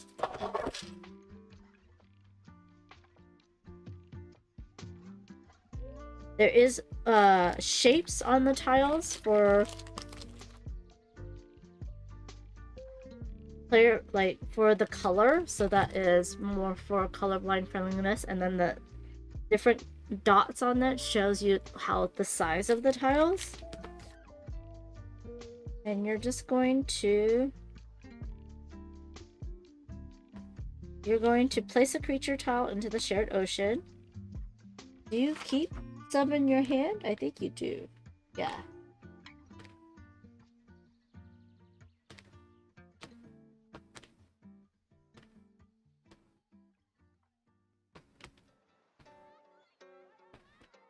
Huh. Maybe they don't. Oh, you do. You have 2 tiles in your hand. So you're going to place it. And you're going to place it head to tail. Or tail to head, I should say. So you have to place the tail area to one of the head areas. And the head areas actually has an area that this is not the head anymore. It has to go over here. And then you're trying to do... At least the tail of the one you place has to be next to a head. Now this could be like this.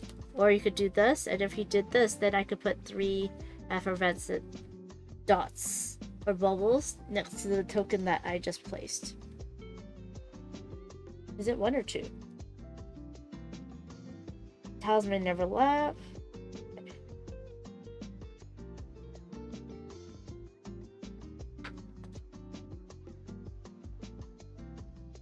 And then... Oh, so the number of of the bubbles that you get to place is not based on the size, it's based on these cards. So it tells you what you want, what they want you to do. So these are the ones that, you know, touch a different size than the place tile. So this would not be good, but that's fine, right? This would probably be better, right? Because I'm touching different ones. Is it only one? How many do you get to? As long as the space, yep. Oh, you only get one bubble effervescent for fulfilling one of these. You do more then. Okay. And you have your personal, I'm guessing there's like other goals to have. These are more effervescence. Player aids, glad to see it. Reminder, 1 point for each of your bubble enclosed with both. Oh, different things. Oh, I guess you have your personal one too. Your personal. And then you put your little bubbles on your own card. That's cool. And there's a family mode. I like that. That's nice.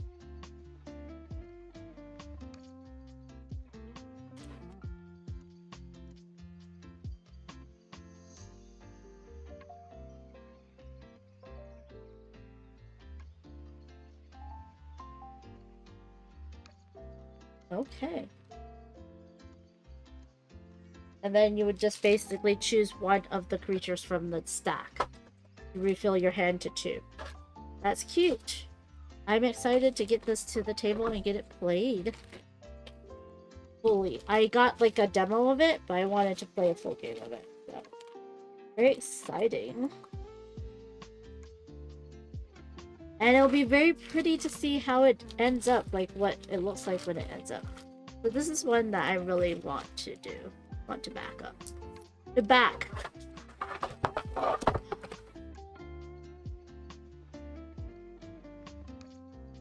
Ignore the prototype of it all.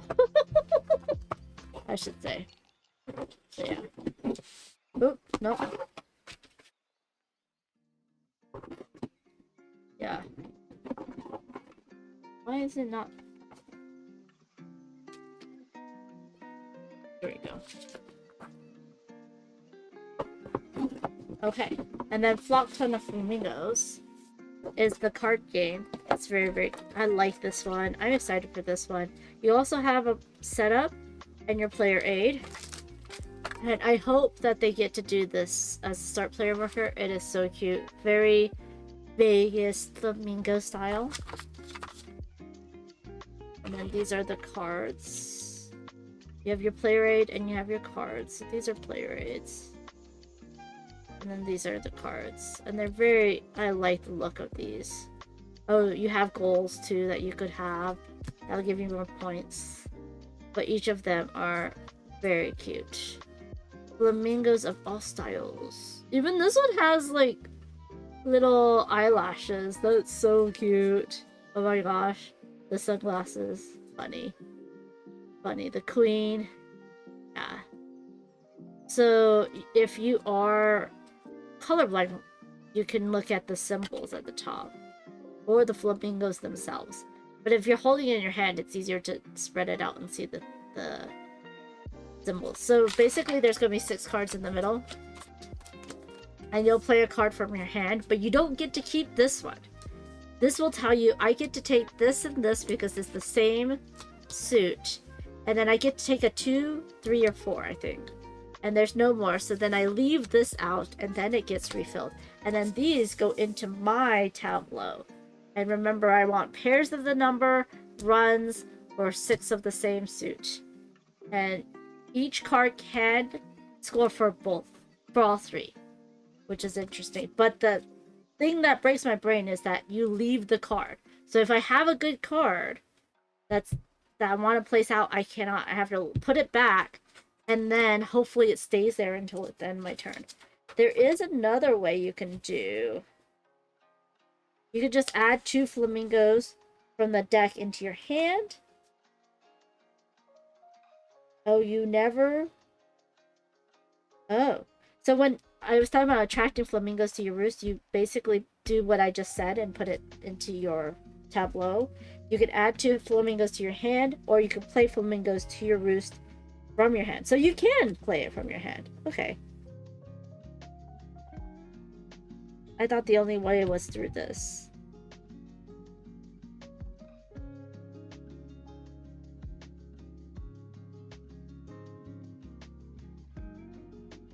Wait, does it go into your... It does go into your roost, okay. I think what we were doing is that when we were attracting from here, we were putting it into our hand instead of into our roost. And that was the thing that we were like, oh, we wanna use it for the next thing, and we couldn't. They do have tokens for points, but it's easy enough to use a app for that. But these are nice too. It's very cute that it's all different sizes. So yeah, I'm excited to get this played more often. So I can wrap my hair around it. My hair? My hair. Wrap my head around it. Why am I talking about my hair? Were these in here? I think these were in here.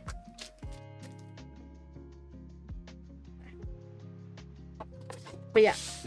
Currently on Kickstarter, if these sound interesting,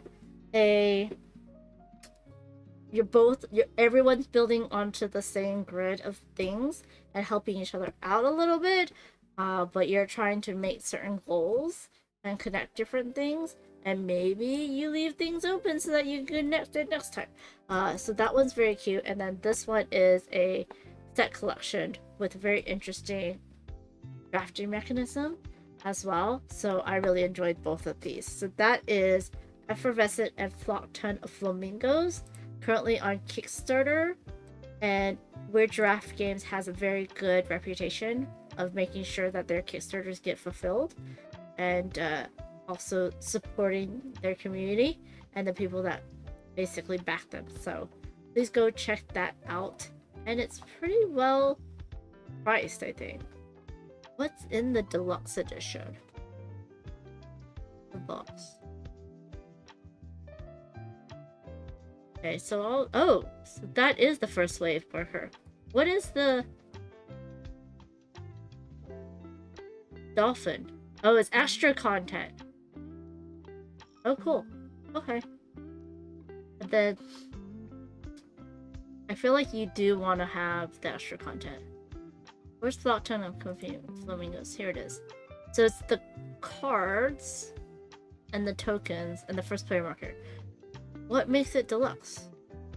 I guess you can only buy the deluxe edition. Maybe it's the point tokens and the first player marker? I don't know. That's interesting. Well, I would want it anyway, so there is that. That is... Okay. Moving on. Oh. Y'all know I like Boop. And here comes the next one. It's Boop Shuffle. Very, very cute. I like it. I like having more Boop. This is the same, a 2-player only game, but that's okay. And this is with cards.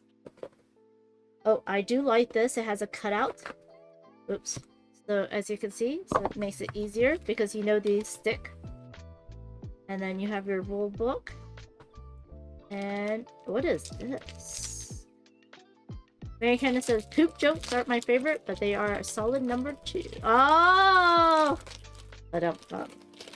Pun yourself, sir. It's like strips of player mat. So it has that rubber on the back. It's not a ribbon. It's like strips of player mat, which is very interesting. I'm guessing it's for the grid, which is kind of cool.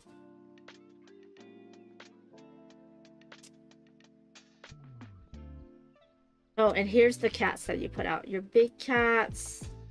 You have your kittens in here as well. There's your kittens. Oh. Oh. So there's your 2 different color cats. your calico and your American short hair, I think. Oh, but then there's special abilities. Okay. And there's wilds where you can place either of them. Wait, what's the one with the... What's the big ones for? Where's the big ones? Ah, there's the big ones. Boop shuffle. Okay. So then it looks like special abilities for the cats. So they kind of combined the boops a little bit. And basically it's this. That's the game as these. So you have your deck of cats, big cats and kittens. And you have your super cats and wild cats. Oh, and this helps you with the grid, which I like. So basically you do this, you do this, and it helps you with how big your grids are supposed to be. I like that. Sometimes it's hard, especially when you don't have like actual player mat. This actually is nice as a replacement and make it cheaper and smaller. So I like that. And then let me look at what I think it's the same thing. You're booping your kittens. Boop or meow sound effects are encouraged when you boop. So you're gonna draw a card, place it face up into the bed in any legal space. Wait. What?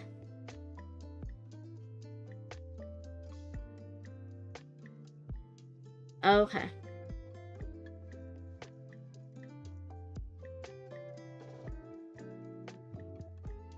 Main deck is kitten and blankie. Oh, this is the blankie.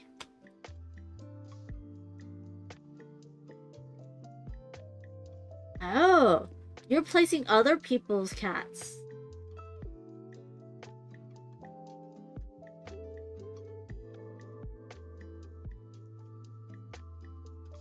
You're still lining 3 in a row to graduate your kitten into a cat. Wait. Wait, no. Oh yeah, you are shuffling them. So when you get a cat, you can't play it? Line up 3 of your cats in a row to win?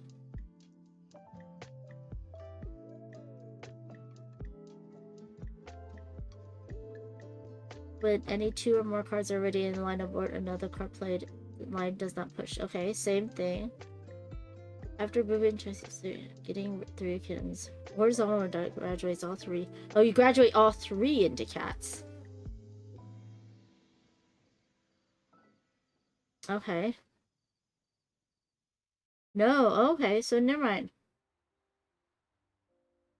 You have your own deck of kittens and blankie. Oh, you assemble? So you all have your kittens and your blankie and shuffle that. Oh wow. And then you put the cats on the side. So you have the super kittens, your color kittens, and the blankie. And the wild kittens. But the adult cats and the super cats and the wild cats are set aside. So you can play someone else's kitten. And when you graduate them, the kittens go into the box because they like boxes. And then the cats go into a discard pile.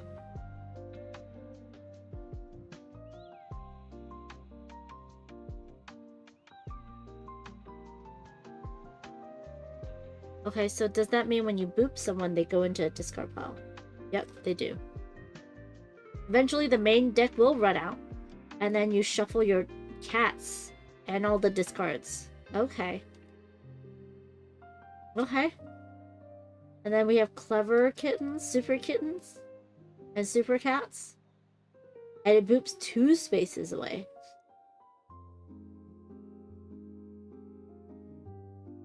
It basically boops the other cat moving 2 spaces away instead of 1 space. And then you have super cats that will allow to boop over. They jump over. It's like the scaredy cat in the Halloween where they get scared and then jump over other cats. And they also have scaredy cats. Never mind. They have a scaredy cat. Oh, nope. Super cats also do that. They jump.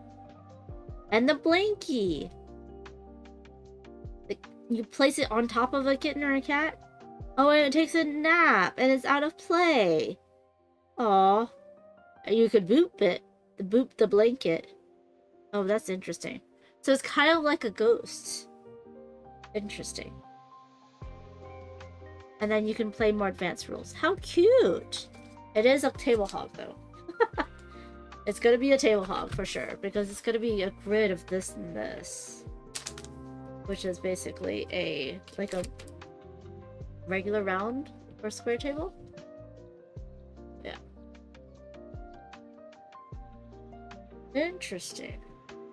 Interesting to do this than a full mat. But this will fit in the box, which is nice.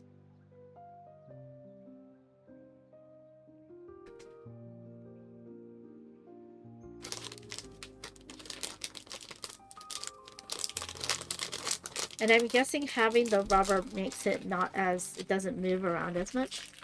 So that's cool. Excited for Soup Boop Shuffle. Cute little boop game.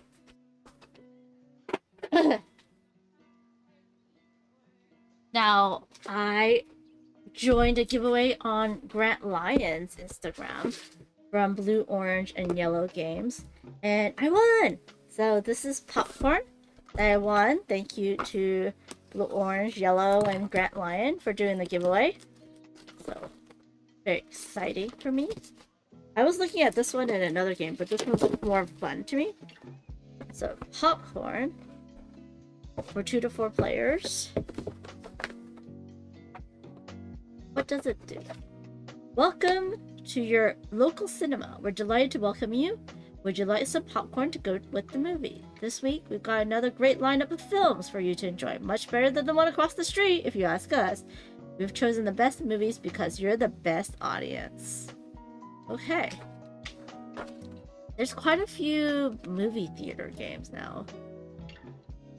It's a bag building game. Ah, too bad I already did my bag building list. I'll have to do another one. You manage a movie theater, want to show the best movies to satisfy guests and gain as much popcorn as possible. 9 rounds, 3 phases. Buy a movie, build a theater, attract new guests. And then welcome those guests, seat them, optimize the seats, grow your audience, and gain money and popcorn. And whoever has the most popcorn wins. Very cute. Hey! Is it Taraniski? Is that how you say that? But thank you so much. Sprinkle peanut M&Ms on top. I tried someone told... I was influenced. They were saying relish. And I don't like the relish on top of popcorn. Peanut M&Ms I can see because the peanut melts and then you get chocolate popcorn with the M&Ms inside. Which is good, but also your hands get sticky. My favorite popcorn is kettle corn. I could eat like a 10-gallon, like the giant bag of it. Oh my gosh, so good. But I like kettle corn, and then my second would be caramel corn. But I do like the salty sweet of it all. But yes, a nice cold, large Coca-Cola goes well, very well with popcorn. Oh, there's a popcorn bucket? There's popcorn buckets for each player. How cute. And they all have a different... Do kids these days know what a 3D glasses are? Kids these days. Very, very cute. Okay, so those are the popcorn that you're trying to collect. These are okay punching out. But they stick a little bit. Oh yay! Taraniski. Thank you for being here. What is that? Ice? Oh, it's $1. Oh, and your popcorn. Oh, it's a kernel of popcorn that's $1 and a bucket, which is $5. Interesting. We have your movie tickets. Plus $2. Plus 1 customer for each wild. Oh, these are your seats. Okay. And if so, I'm guessing the cost to get these seats, and then if you fill them, you get different things.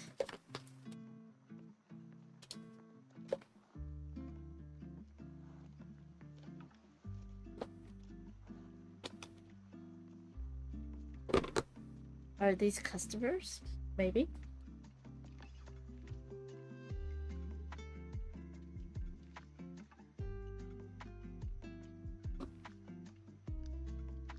Oh, there's actually popcorn and popcorn kernels. So this is money that I'm punching out. But you also get popcorn and popcorn kernels. And then these are like director. I don't think directors use these anymore to yell. To project their voices. Yeah, you have to be careful. You can... Oh, I'm very glad I'm punching from the side out because it's tearing. Wonder if I punch from the side, is it better? It's better.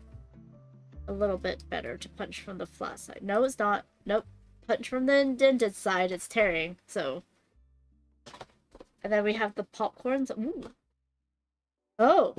So we have kernels, we have clusters, and this looks like it has nuts in it. Or caramel.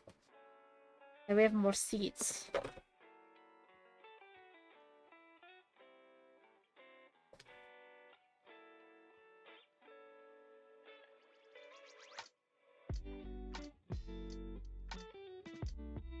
Have you seen the Odyssey? Well, you Odyssey the nuts. No, I have not seen the Odyssey, or I haven't Odysseyed the nuts yet. Oh my goodness. I haven't seen Spider-Man either. I really want to see Spider-Man. But seeing the trailers and seeing some things that other people have talked about in Spider-Man, it's like... Do I like the ending? If it's not a happy ending, I kind of don't want to see this new Spider-Man. I'll wait until they give me a happy ending Spider-Man and then watch that one. To know the storyline that led to the happy ending, but if it's not a happy ending, I don't want that right now. Spider-Man was good. I know. People say it is very good. But is it a happy ending? Do they remember him? I know it's a spoiler. You don't have to tell me publicly. But I want to know this before I go and spend all my hours and time into it. Seems like a happy ending. Okay. Because there was some, like, confusion on that, I should say. And then, oh, we have some trophies. I don't know if I want to punch that until after I can see if it will be able to... Okay, these look like it matches the colors of the players. And yes, I do like to have little player packs.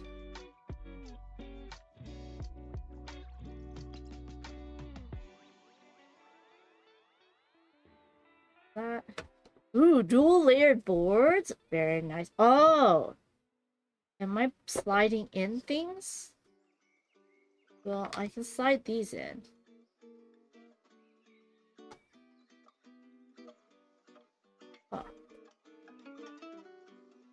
Oh, maybe these go in here. Yeah. Oh, you're opening it up. Aha! And then you can upgrade. Interesting. And then what goes up here? The popcorn, maybe?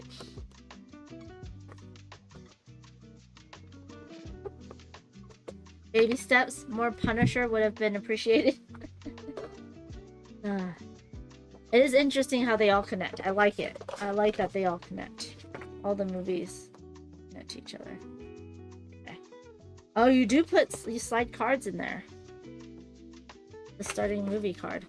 Oh, you have to buy movies. Okay. I'm guessing this is the score pad. There's your meeples. I'm guessing these are not for the players. Nope, it looks like it could be for the players. Or it could not be. No, I don't think it is for the players. Maybe it's not. Because we have white meeples too.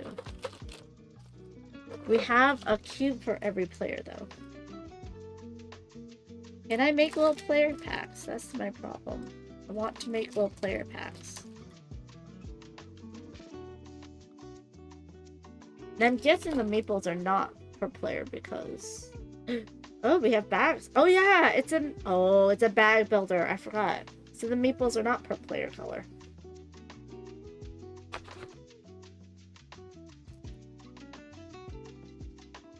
Okay, there's nothing in there. We have your... Okay, so there's like empty underneath. Ah! There's empty spots underneath. Okay. I understand why they do it, so that then things don't move. But at the same time... And I don't get bags for my thing. Oh, man. Okay, I'm gonna have to pull out some bags, maybe. I don't think it will stay. What are these? Are these the movies? Might be the movies. I have one more game, so I might be a little bit long, but it'll be fun. Bag builder gives us bags. They do give us bags to build in. They don't give us bags to store in. It's fun when you find out who the bad guy is. Is it Spider-Man? It's not Punisher, right? Same color bags is potentially confusing. I'd upgrade that part with Crown Royal different colored bags. Or BGG bags, for sure. Yeah. Because you could place your bag somewhere and then someone else takes it. But I understand why they did it too, because then... one, it's cheaper, and two, it matches the color scheme of the game. But also you do have red Meeple, so... You have your player aids. Ooh, you have your movies. Modern, In Love. It's My War. One Man Army. End of the world, of course. The US will defend us all. Rosebud. The name of the sled. Mr. Giggles. That's so funny. Melancholy Charlie. Kangaroo Man. The kids. They grow up so fast. What a bunch of idiots 3. Oh my gosh. School of Zombies. Do re mi fa so. Oh. No wrong notes. French Kiss. Oh, that's a terrible art for French Kiss. That is too adult. 28 in the Family. Pew Pew. The Adventure. Oh my gosh, The Adventure of Pew Pew. The Fire Princess.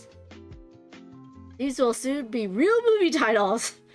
The Man with the Money. Baracus, pew, pew, pew. Muscles and Sweat. Pew, pew, pew. The Furry...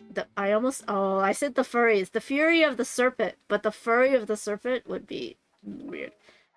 Buy 10 tickets, get one free bottle of rum. The World After. Oh my gosh.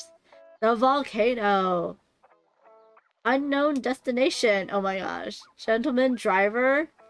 Final Lasso. Oh my gosh. That's hilarious. Elite Pilot. All the puns on the different movies. Frank and Einstein. Hilarious. Avenge of the Diplodocus. Oh my gosh. This is so funny. So funny. Oh, Rosebud. Spoiler sheet. Bad Man King. Oh, King of Tokyo. Monster of the Ship. Witches. Witches versus cheerleaders. That's so funny. Is that like a... What is it? What's her name? Sarah Michelle Gellar? Is that like... Because she was a cheerleader and... No, she was a vampire hunter, right? Never mind. Avaracus. Eliminator 4. All. Wait, I'll be back? It says AI. Oh, AI will be back. Oh my gosh. I'd watch Witches versus Cheerleaders. I know, right? Intergalactic. Henrietta. Aw, the chicken. The New Wave. Me. Oh my goodness. Born to Rhythm. JoJo. The Neurotic Direct Detective. Objection! Oh, Big Spenders. Control Z. He loved her. He wants to erase her. Oh, that's rude. Ronan and Yaga. Wait, Adrian!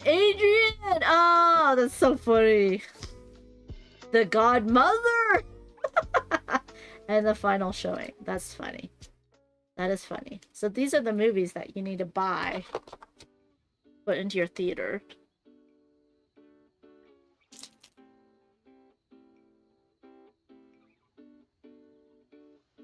I guess these are your goals. How much you get depending on what you put into your theater.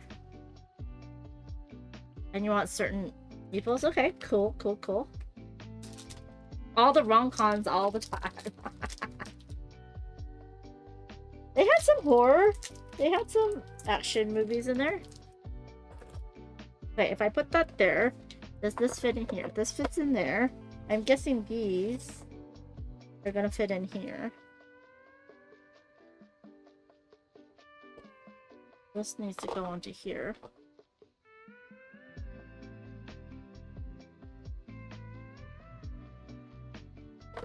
Oh, why does it not fit? It's not supposed to be this way. Oh, it is supposed to be this way. Oh, no, it does not fit. Ah! Wait, maybe it fits the other way?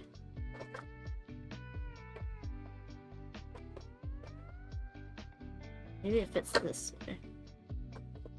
No, it doesn't fit! Why doesn't it freaking fit? Maybe this is supposed to go here. Nope, it's not. It's not supposed to go there either. I don't know why this doesn't fit. Put this here then. That's a little annoying. Something's supposed to go here. This... Oh, this is supposed to go here. Got it. I need baggies for these though. Let's see if I can put these together and find a space to put it so that I don't have to take them apart, because if you take them apart, they're gonna be messed up quick. If it doesn't fit, you must have quit. Or split. Is this the biggest one? No, this is the biggest one.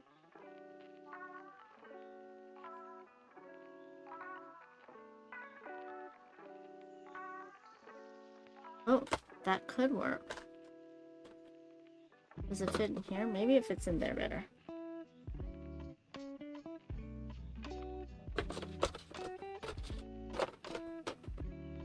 That is...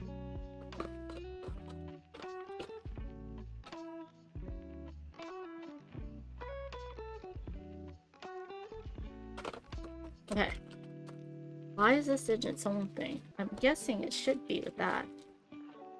But why is there white popcorn or white meeples? Why is there white meeples? Oh, that is guess. Okay. So then I'm gonna push them into here. And maybe I can put coins into there. Because obviously I can't store these into the red bags. They just won't fit. Let's see if this will fit now.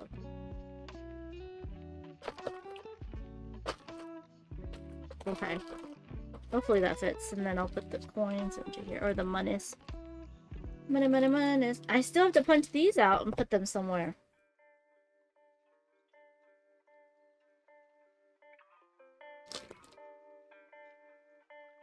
Don't know what I'm gonna do.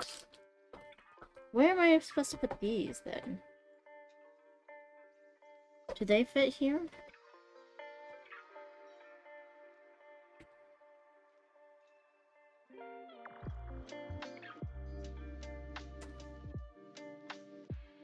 If I put these here, then these don't have anywhere to go. Even though they do fit there. Let's see for now.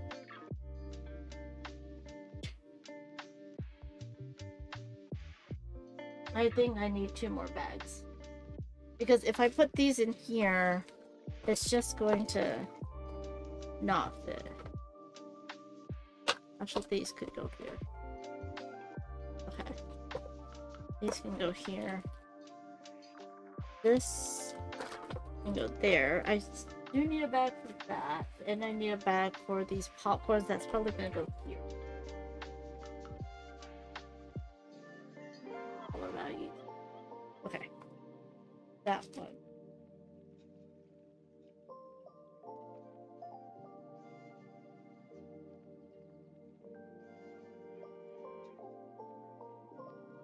Good thing about being a board gamer, you can always find a bag. I won't be able to separate these into their own baggies. Let's see.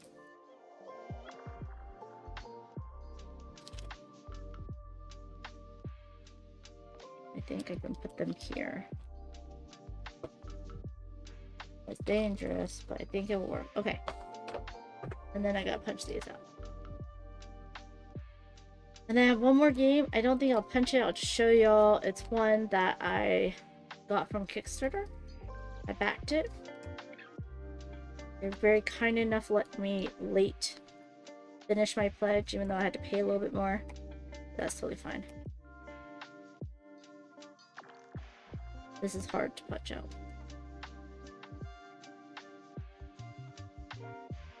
One, because of the shape, and two, because the punch boards are not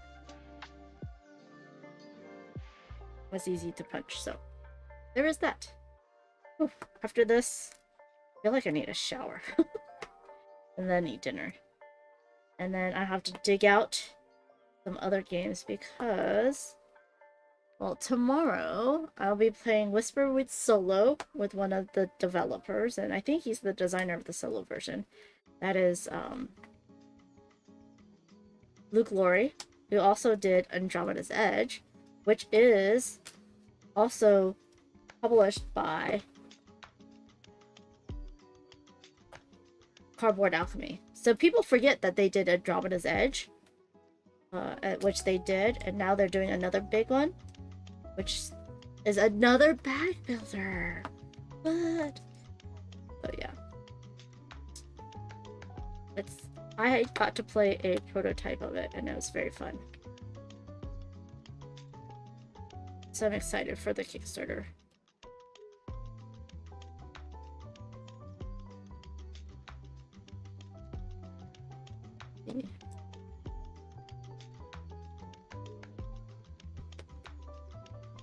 Yeah. And also, Effervescence not funded yet. Hopefully we can get... It needs 2,500 to fund. So, it needs probably another 50 backers. 30 to 50 backers. I need 3 more subs, and I'll meet my goal.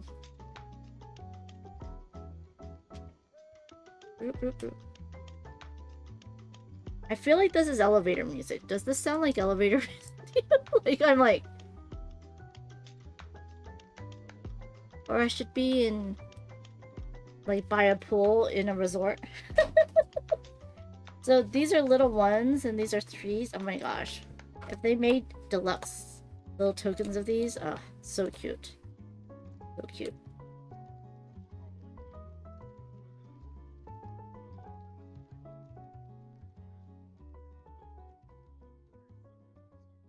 Or grocery shopping. Yeah, I do need to go grocery shopping. Very true. Oh yeah, that's true. This music does sound like a grocery store too. Very, very true, Mary Canada. Very true. Let's see what's coming up next.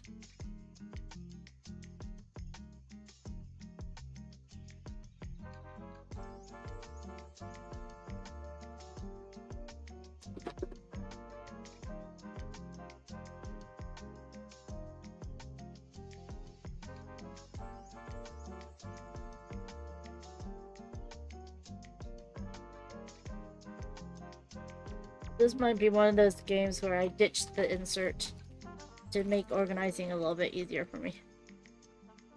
But hopefully this will fit. Yay! Let's go in. I mean, the insert's not too bad. I just needed some bags. That's popcorn. From Yellow. I'm excited for that one. That was gonna be fun to play. And the last one. Definitely not the least. One from Alley Cat Games. This is a Kickstarter that I backed. Kalimia?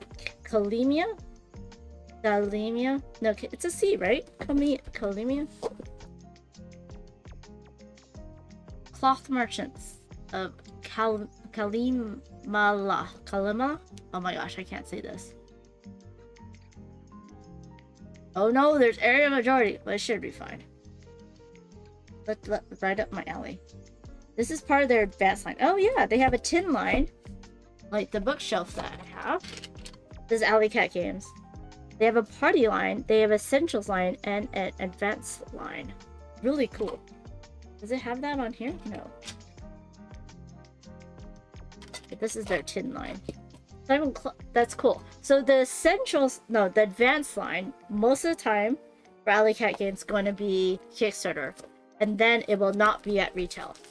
So if you like something from Alley Cat Games and you see it on Kickstarter, I would back it because they probably won't print more for retail. They'll just sell whatever from that print run of Kickstarter.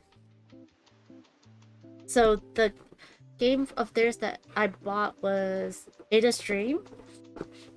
That was a lot. Very few games do that. Keep the insert. Only one I can recall, Lords of Waterdeep. That's a good insert.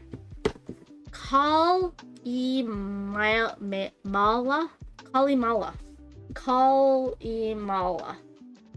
Thank you, Mary Canada.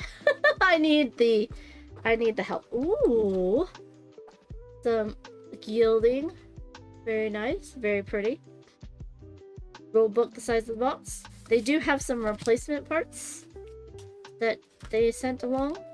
Start player. We have some point markers. I could make my little player packs. Ooh, I do like the colors that they chose. There is no color brand on list though. Bags, ha ha ha. More bags. Very nice chunky tokens. But this is the Kickstarter edition too. Yin Tool. Game by Fabio Lapino. Oh wow, I'm punching out a dual layered. Please recycle. This is a dual layered punch board. Very interesting. I haven't seen that one yet. Very, well, it's not beige, but very beige-ish. Dual layer player boards. Very nice. Ooh, plays 5 people. Record cards. Okay. Roses are red, jungle has monkeys. Not gonna lie, I like them chunky. The tokens? Yeah. So this is where your area majority is. Probably on this board. Ooh. There is some texture. Like some things are popped up. Like these banners are popped up. That's flat. But in between, these are like... Oh no, this whole thing is popped up. That's cool. Now I'm like feeling everything. No, is it only that? That's interesting. Only this is like popped up. Weird. Sorry about that. Okay, let's look at the other side. Oh, the other side is flat. Oh, so weird. This side is flat, and this side has it like raised in a way, which I won't be able to show you. I'm just feeling it. And is it for player count? You go to the different sides? Most likely yes. But I can't see the iconography that shows which player count it is. That's okay. And some more punch boards. Wait, are these boxes? They're boxes! They're things for me to create. Well, that's cool. Are these replacement for some of these sides? That makes sense. But I've run out of time! Right, why is this not folding? I mean, why does it need to be like this when I don't need to fold it? That's interesting.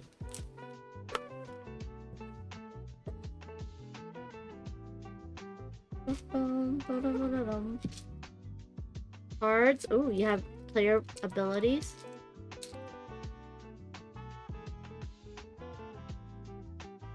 Player ability cards that you can play.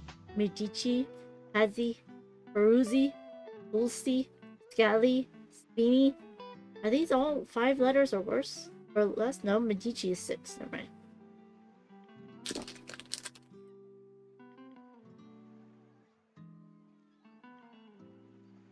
And we have the Kurds.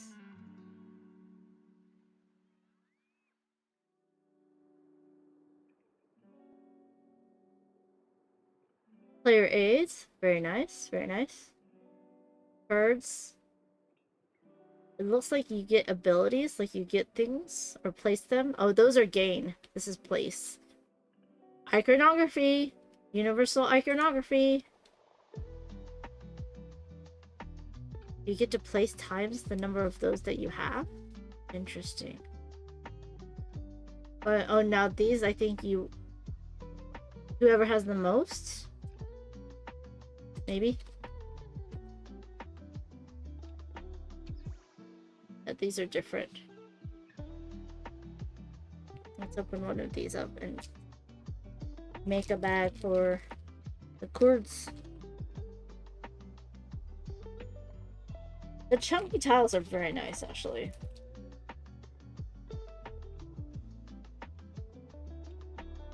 And I remember these were like that. Nope, that's not gonna fit now.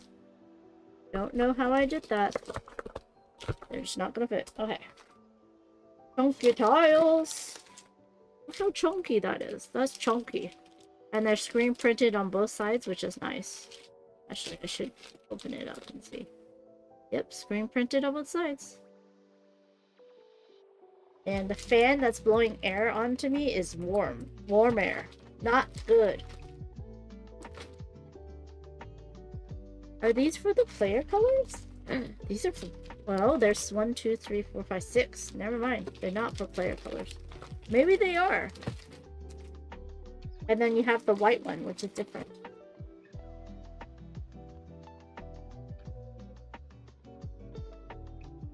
Ooh, there's an expansion already in here. Very nice. See if I can put this back together. I'm gonna make my player pack off screen. If I can stick them back in. Most likely not.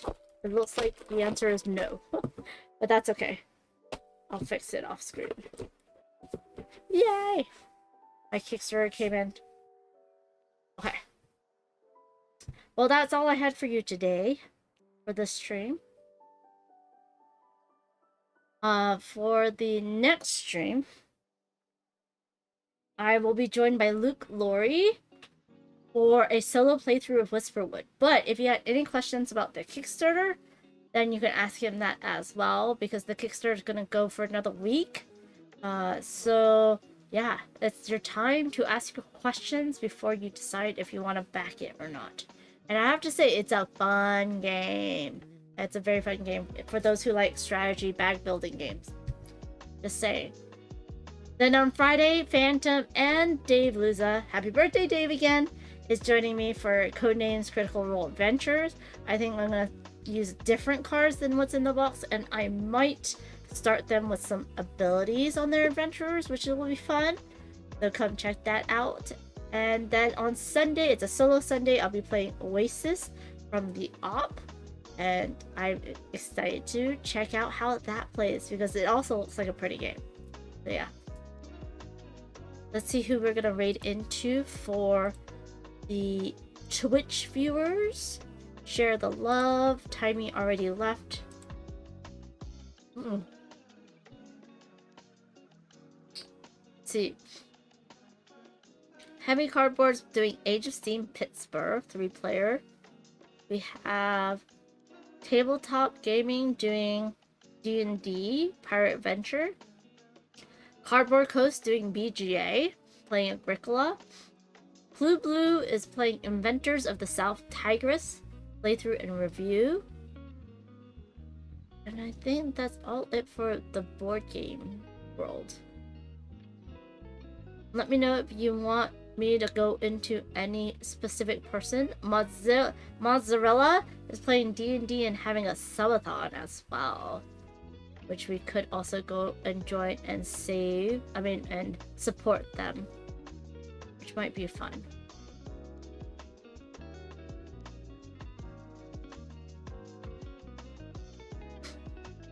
There's people that are board gamers, but they're not. Oh, there's a Portuguese streamer on right now. Fun. Unfortunately, I don't speak Portuguese. I wish I did.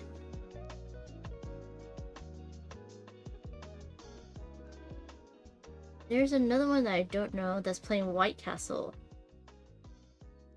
But it looks like a VTuber. We have someone in France, French playing. I mean, it looks like a board game like store, but it's not. I think it's their room. And of course, Space Cat Piece Turtles. Okay. Well, if y'all are not gonna give me any ideas, I am gonna send us through to Blue. We're gonna start the raid.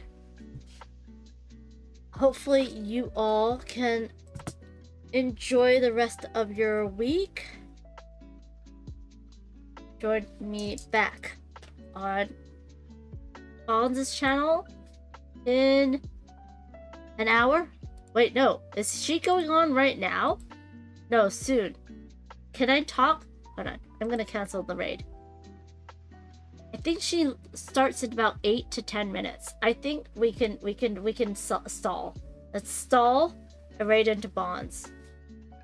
But I need to see when Banz goes live, though. We'll check it. I'll finish unboxing this. That'll give us enough time. Stall! Hello, Joe Adultman. I didn't realize I went so far. But I think we can stall and do this. Okay. Are the tokens per player? 6 family member, 12 in each of the 5 player colors, and then 11 contractor tiles. So they are part of the player colors. Okay. Do I give that to each player? The players are supposed to have... Oh, and 2 of the contractors. Good to know. So I'm gonna make my little player thing. Banz says, oh, hello. Just walked in and heard you. I'll be around in 7 minutes. Perfect. I will hopefully... Y'all can yell at me when Banz goes live. And then we can raid into you, Banz. I don't think these bags are gonna be big enough. But we will try to fit everything into these bags. Ooh, do I have 1 extra contractor? I have 11 contractors. I am supposed to have 11 contractors. How many contractors are they're supposed to eat? Oh, it depends. In a 3-player game, each player gets 3 contractors. In a 4 or 5-player game, each player gets 2. That's what happens. I will leave 1 on to the side. Keep these together.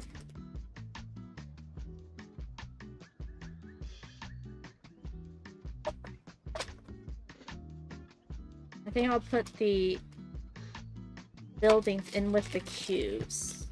I'll have to punch these out.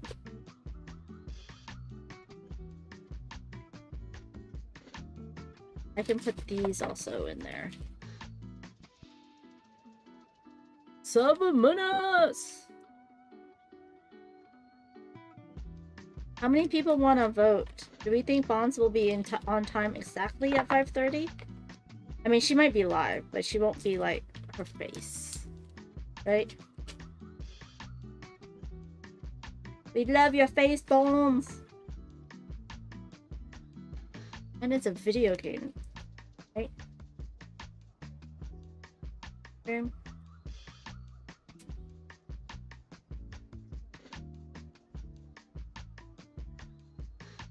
Almost done.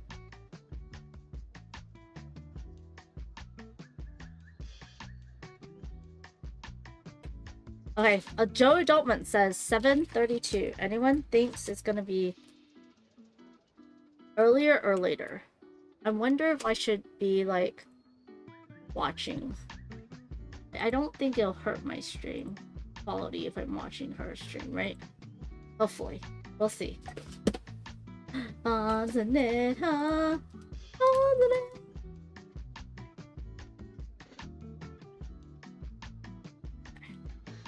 So I'll have her stream up just in case. And we'll see.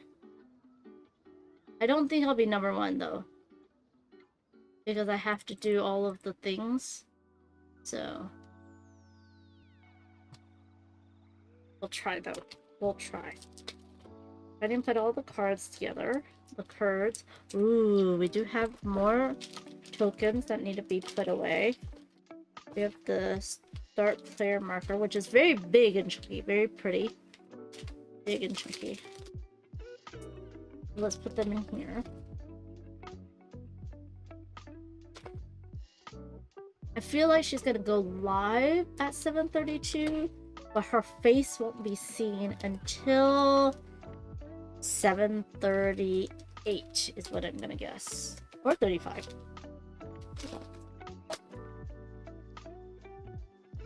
I'm gonna guess 7:35.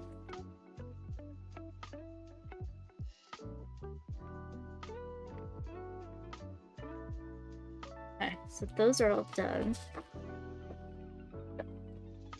These, oh, I want to see what the boxes are. We have boxes. Oh no, it's not boxes. Wait, is this a... What is this? Is this a insert-ish thing? Ooh. Yeah, be careful. Mine just peeled on me, like... Also, you can use the pieces from that you've taken out in order to poke out these little ones. There's a tip for you. Because they're about the same size, and so they poke it out very easily. Okay, so now these go like this. Have hanging chads, of course. Okay. Okay, so they're double-sided, so it tells you where it goes. And then you're gonna put it in, and then you'll push it down. And the act of pushing it down should lock it in. There we go. That's nice.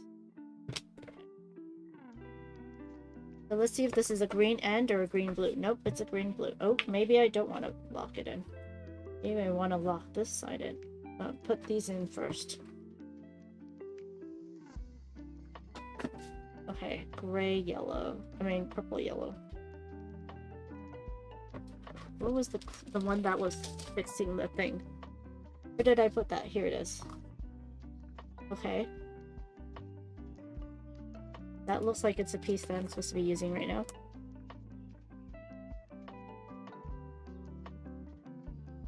So this one... Is it supposed to be here? No, that doesn't look right. Never mind. This one's supposed to be in there. Wait, no? Okay, that's the edge piece. She hasn't gone live yet. It is 5:29. Okay, that's the edge piece, and that's the edge piece. I am missing the center piece. Here it is. Right here. Okay, orange and yellow. Oh no. Yeah, you gotta be careful. Okay. And these all have to go in here.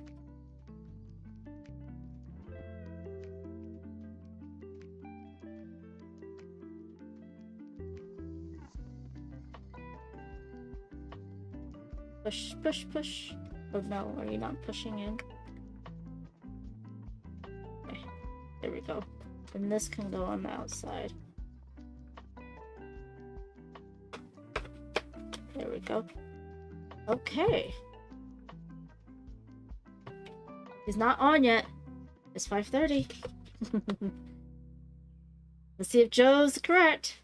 5:32. Okay, so we have these. Are these for each of the player colors? But if it's for the issue of the player colors, is it for the cubes? Then we have this one. Do I need a refresh? I feel like I need a refresh. It's not going to... Nope. Not yet. Okay. Still using another piece. Where's my big one? That one was useful. Useful. I guess I have to use a small one. This one. use these big ones to punch out the little ones.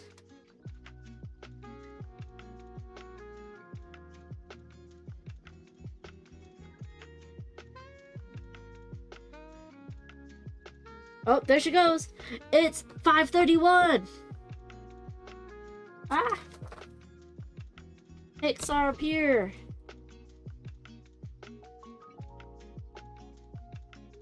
I'm number one.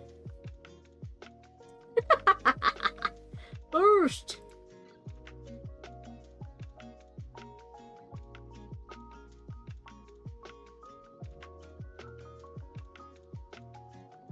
What am I doing here? I don't know, Cosmic Beat. You were 1 minute away. You were 1 minute away. Joe, though. Oh wait, we gotta raid into her, huh? But I said that she would be on, maybe on time from starting, but not with her face. So if her face comes on at like 5:35, then I'll just say between 5:35 and 5:38. We'll see. Oh man. Oh yeah, and we're having the World Series of Board Game new reveal for this stream. Okay, cool. Right, okay, so this is actually gonna get put together, and I'm guessing I'm putting stuff in here. So that's nice that they basically gave you the insert. That's cool. So while I'm watching Banz, I'll be putting these together. But first, we gotta raid into Banz. You'll be right next time. Or she could have heard you and made sure that you were wrong. No, Banz wouldn't do that. Banz wouldn't do that. Okay, let's go raid Banz and Banz.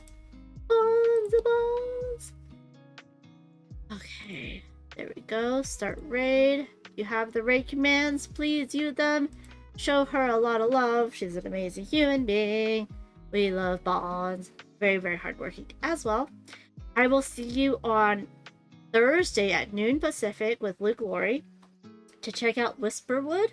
I'm gonna play it solo, but it is a multiplayer game and it's very fun.